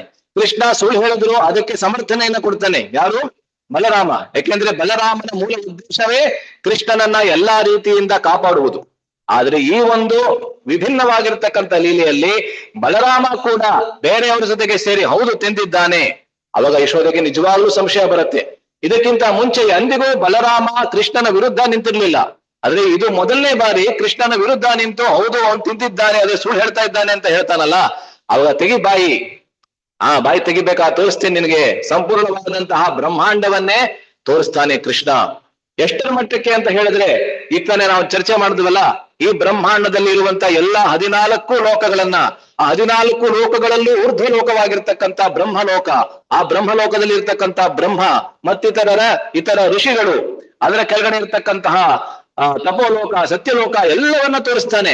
ಕೊನೆಯಲ್ಲಿ ಈ ಭೂಲೋಕದಲ್ಲಿ ಇರುವಂತಹ ಒಂದು ಸಣ್ಣ ಊರು ಯಾವುದು, ಬೃಂದಾವನ. ಆ ಬೃಂದಾವನದಲ್ಲಿ ಇರುವಂತಹ ಒಬ್ಬ ಮಹಿಳೆ ಯಾರದು, ಯಶೋದೆ ಕೃಷ್ಣನ ಬಾಯಿನಲ್ಲಿ ತನ್ನನ್ನೇ ನೋಡ್ತಾಳೆ. ಮತ್ತೆ ಹೇಗ್ ನೋಡ್ತಾಳೆ, ಆ ಯಶೋದೆ ಕೃಷ್ಣನ ಬಾಯಿ ಒಳಗೆ ನೋಡ್ತಾ ಇರೋ ತರಹ ಕೃಷ್ಣನ ಬಾಯಿನಲ್ಲಿ ನೋಡ್ತಾಳೆ ಅಲ್ವಾ. ಇದೇ ರೀತಿಯಲ್ಲಿ ಭಾಗವತದಲ್ಲಿ ವರ್ಣನೆ ಬರ್ತದೆ. ಒಮ್ಮೆ ಶ್ರೀಲ ಪ್ರಭುಪಾದರು ತಮ್ಮ ಇದನ್ನ ಹೇಳಿ ಇಲ್ಲಿ ಮುಗಿಸ್ಬಿಡ್ತೀನಿ. ತಮ್ಮ 3ನೇ ಸ್ಕಂದ ಅಂತ ಕಾಣುತ್ತೆ, ಭಾಗವತದ 3ನೇ ಸ್ಕಂದ ಆಗ್ತಾನೆ ಪಬ್ಲಿಷ್ ಆಗಿ ಪ್ರಕಾಶಗೊಂಡು ಬಂದಿತ್ತು. ಅವಾಗ ತಮಾಲ್ ಕೃಷ್ಣ ಮಹಾರಾಜರು ಪ್ರಭುಪಾದರ ಬಹಳ ಉನ್ನತ ಶಿಷ್ಯರು, ಅವರು ಅದನ್ನ ತಗೊಂಡ್ಬರ್ತಾರೆ ಪ್ರಭುಪಾದರ ಹತ್ರ, ದಯವಿಟ್ಟು ನೋಡಿ ಹೇಗಿದೆ, ಇದು ಸರಿಯಾಗಿದ್ಯಾ ಇಲ್ವಾ ಅಂತ. ಸೊ ಪ್ರಭುಪಾದರು ಯಾವಾಗ್ಲೂ ಮೊದಲು ಏನನ್ನ ಗಮನಿಸ್ತಾ ಇದ್ರು ಅಂತ ಹೇಳಿದ್ರೆ, ಅಲ್ಲಿದ್ದಂತಹ ಚಿತ್ರಗಳನ್ನ ಗಮನಿಸ್ತಾ ಇದ್ರು. ಆ ಚಿತ್ರಗಳು ಸರಿಯಾಗಿದೆ ಅಂತ ಹೇಳಿದ್ರೆ ಸಂಪೂರ್ಣ ಪುಸ್ತಕ ಸರಿಯಾಗಿದೆ ಅಂತ ಅವ್ರಿಗೆ ಅನಿಸ್ತಾ ಇತ್ತು. ಯಾಕಂದ್ರೆ ಪೂರ್ತಿ ಪುಸ್ತಕ ಓದೋದಕ್ಕೆ ಆಗ್ತಾ ಇರ್ಲಿಲ್ಲ ಅಲ್ವೇ. ಆ ಚಿತ್ರಗಳಲ್ಲಿ ಒಂದು ಚಿತ್ರ ಅವರ ಗಮನವನ್ನ ಸೆಳೀತು. ಯಾವುದುದು, ಮಹಾವಿಷ್ಣು ಮಲ್ಕೊಂಡಿದ್ದಾನೆ, ಮಲಗಿರ್ಬೇಕಾದ್ರೆ ಅನೇಕ ಬ್ರಹ್ಮಾಂಡಗಳು ಅವನ ಕೇವಲ ಉಸಿರನ್ನ ಬಿಡ್ತಾ ಇರಬೇಕಾದ್ರೆ ಅನೇಕ ಬ್ರಹ್ಮಾಂಡಗಳು ಅವನ ಶರೀರದಿಂದ ಆಚೆ ಬರ್ತಾ ಇದೆ. ಇದು ಸೃಷ್ಟಿಯ ಪ್ರಕ್ರಿಯೆಯಲ್ಲಿ ನಾವು 2ನೇ ಸ್ಕಂದದಲ್ಲಿ ಮತ್ತೆ 3ನೇ ಸ್ಕಂದದಲ್ಲಿ ಕೂಡ ನಾವು ನೋಡ್ತೀವಿ. ಸೊ ಆವಾಗ ತಮಾಲ್ ಕೃಷ್ಣ ಮಹಾರಾಜರಿಗೆ ಹೇಳ್ತಾರೆ, ನೋಡಿ ಅನೇಕ ಬ್ರಹ್ಮಾಂಡಗಳು ಕೇವಲ ಮಹಾವಿಷ್ಣುವಿನ ಉಸಿರಾಟದಿಂದ ಆಚೆ ಬರ್ತಾ ಇವೆ. ಆ ಎಲ್ಲಾ ಬ್ರಹ್ಮಾಂಡಗಳಲ್ಲಿ ಒಂದು ಬ್ರಹ್ಮಾಂಡದಲ್ಲಿ ಅನೇಕ ಲೋಕಗಳಿವೆ. ಆ ಎಲ್ಲಾ ಲೋಕಗಳನ್ನ ಯಾರು ಸೃಷ್ಟಿ ಮಾಡಿದ್ದಾನೆ ಅಂತ ಹೇಳಿದ್ರೆ ನಮ್ಮ ಚತುರ್ಮುಖ ಬ್ರಹ್ಮ.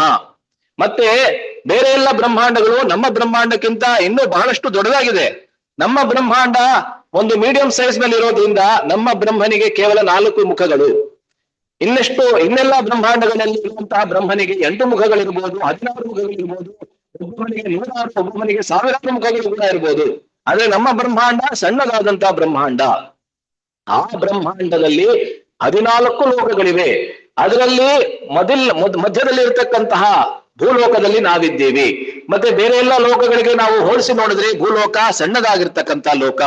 ಆ ಭೂಲೋಕದಲ್ಲಿ ಅನೇಕ ದ್ವೀಪಗಳಿವೆ, 9 ದ್ವೀಪಗಳಿವೆ. ಅದರಲ್ಲಿ ಜಂಬೂ ದ್ವೀಪದಲ್ಲಿ ನಾವಿದ್ದೀವಿ. ಜಂಬೂ ದ್ವೀಪೆ ಭರತ ವರ್ಷೆ ಭರತ ಖಂಡೆ ಶಕಾಬ್ದೆ ಮೇರೋಹೋ ದಕ್ಷಿಣೆ ಪಾರ್ಶ್ವೆ ನಾವ್ ಹೇಳ್ತೀವಲ್ಲ ಸಂಕಲ್ಪದಲ್ಲಿ. ಆ ಜಂಬೂ ದ್ವೀಪದಲ್ಲಿ ನಾವಿದ್ದೀವಿ. ಆ ಜಂಬೂ ದ್ವೀಪದಲ್ಲಿ ಅನೇಕ ವರ್ಷಗಳಿವೆ. ಭಾರತ ವರ್ಷದಲ್ಲಿ ನಾವಿದ್ದೀವಿ. ಆ ಭಾರತ ವರ್ಷದಲ್ಲಿ ಅನೇಕ ಖಂಡಗಳಿವೆ. ಮತ್ತೆ ನಾವು ಒಂದು ಖಂಡ ಅಂದ್ರೆ ಭರತ ಖಂಡ ಎಂಬಂತ ಖಂಡದಲ್ಲಿ ಇದ್ದೀವಿ. ಈ ಭರತ ಖಂಡ ಅಂದ್ರೆ ಇವಾಗ ನಾವೇನು ಭೂಮಿ ಅಂತ ನಾವು ಕರಿತೀವಿ, ಅದು ಕೇವಲ ಭರತ ಖಂಡ. ಆ ಭರತ ಖಂಡ ದಯವಿಟ್ಟು ಇದನ್ನ ಗಮನಿಸಿ, ಕೊನೆಯಲ್ಲಿ ನಿಮ್ಗೆ ಗಮನಿಸ್ತೀರಾ ಏನು ಹೇಗಿದೆ ಇದು ಈ ಕಥೆ ಅಂತ. ಸೊ ಆ ಭರತ ಖಂಡದಲ್ಲಿ ನಾವಿದ್ದೀವಿ. ಭರತ ಖಂಡದಲ್ಲಿ ಅನೇಕ ರಾಷ್ಟ್ರಗಳಿವೆ. ಆ ರಾಷ್ಟ್ರಗಳಲ್ಲಿ ಒಂದು ಅಮೆರಿಕ ಎಂಬಂತಹ ರಾಷ್ಟ್ರದಲ್ಲಿ ನಾವು ಅಂದ್ರೆ ಪ್ರಭುಪಾದರು ಹೇಳ್ತಾ ಇದ್ರು, ಅವಾಗ ಅಮೆರಿಕಲ್ಲಿ ಇದ್ರು ಅವರು.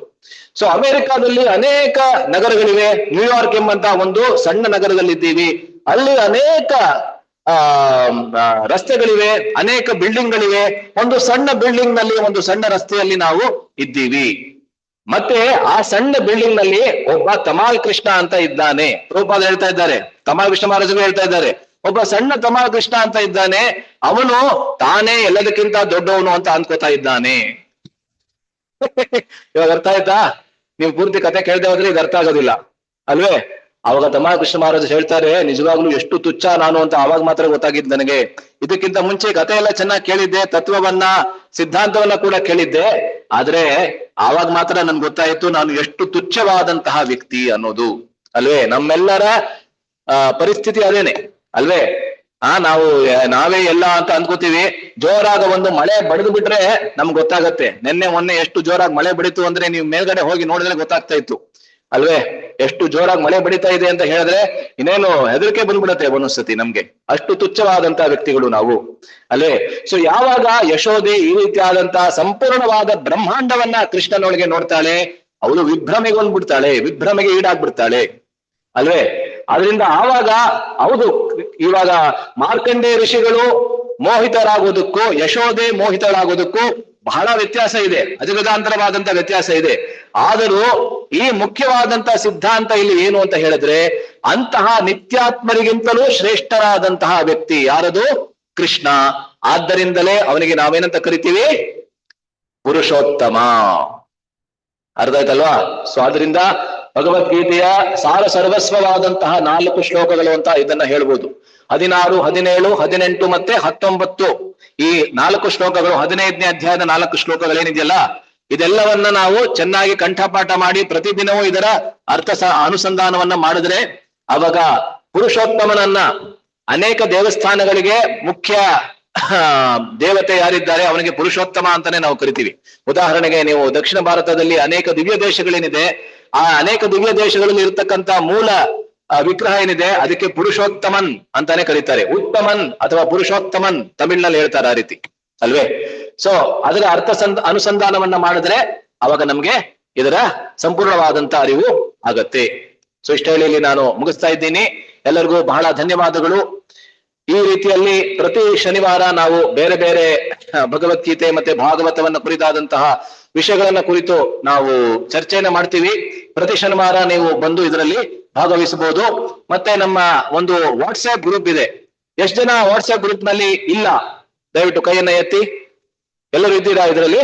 ಓಕೆ, ಯಾರಿಲ್ಲ ದಯವಿಟ್ಟು ಇಲ್ಲಿ ಬಂದು, ನಮ್ಮ ಮಹೇಶ್ ಪು ಇದ್ದಾರೆ, ಅವ್ರಿಗೆ ನಿಮ್ಮ ನಂಬರ್ ಅನ್ನ ಕೊಟ್ರೆ ಅದರಲ್ಲಿ ಆಡ್ ಮಾಡ್ತೀವಿ.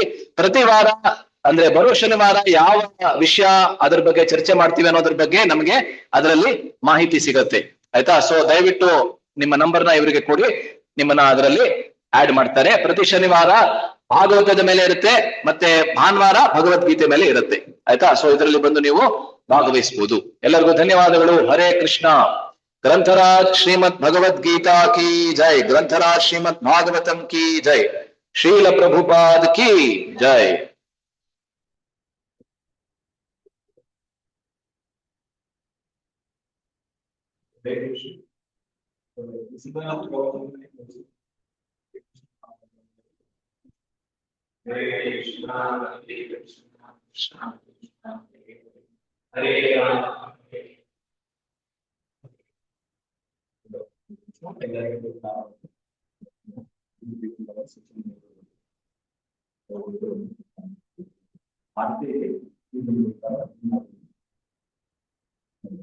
ಇವಾಗ ಶಯನಾರ್ಥಿ ಇರುತ್ತೆ. ಇಲ್ಲಿ ಶಯನಾರ್ಥಿ ಆದ್ಮೇಲೆ ಬೇಕಾದ್ರೆ ಹೋಗ್ಬೋದು, ಇಲ್ಲಾಂದ್ರೆ ಪ್ರಸಾದದ ವ್ಯವಸ್ಥೆ ಓಲ್ಡ್ ಬಿಲ್ಡಿಂಗ್ ನಲ್ಲಿ ಯಾರ್ಯಾರು ಮೊದಲನೇ ಸತಿ ಬಂದಿದ್ದೀರಾ ಇಲ್ಲಿ ಅವ್ರು ಗೊತ್ತಿಲ್ಲದೆ ಹೋದ್ರೆ, ಇಲ್ಲಿ ಇದು ಹೊಸ ಬಿಲ್ಡಿಂಗ್, ಇದು ಹಳೆ ಬಿಲ್ಡಿಂಗ್ ಏನಿದೆ ಅಲ್ಲಿ ಮೊದಲನೇ ಮಾಡಿಲಿ ಪ್ರಸಾದ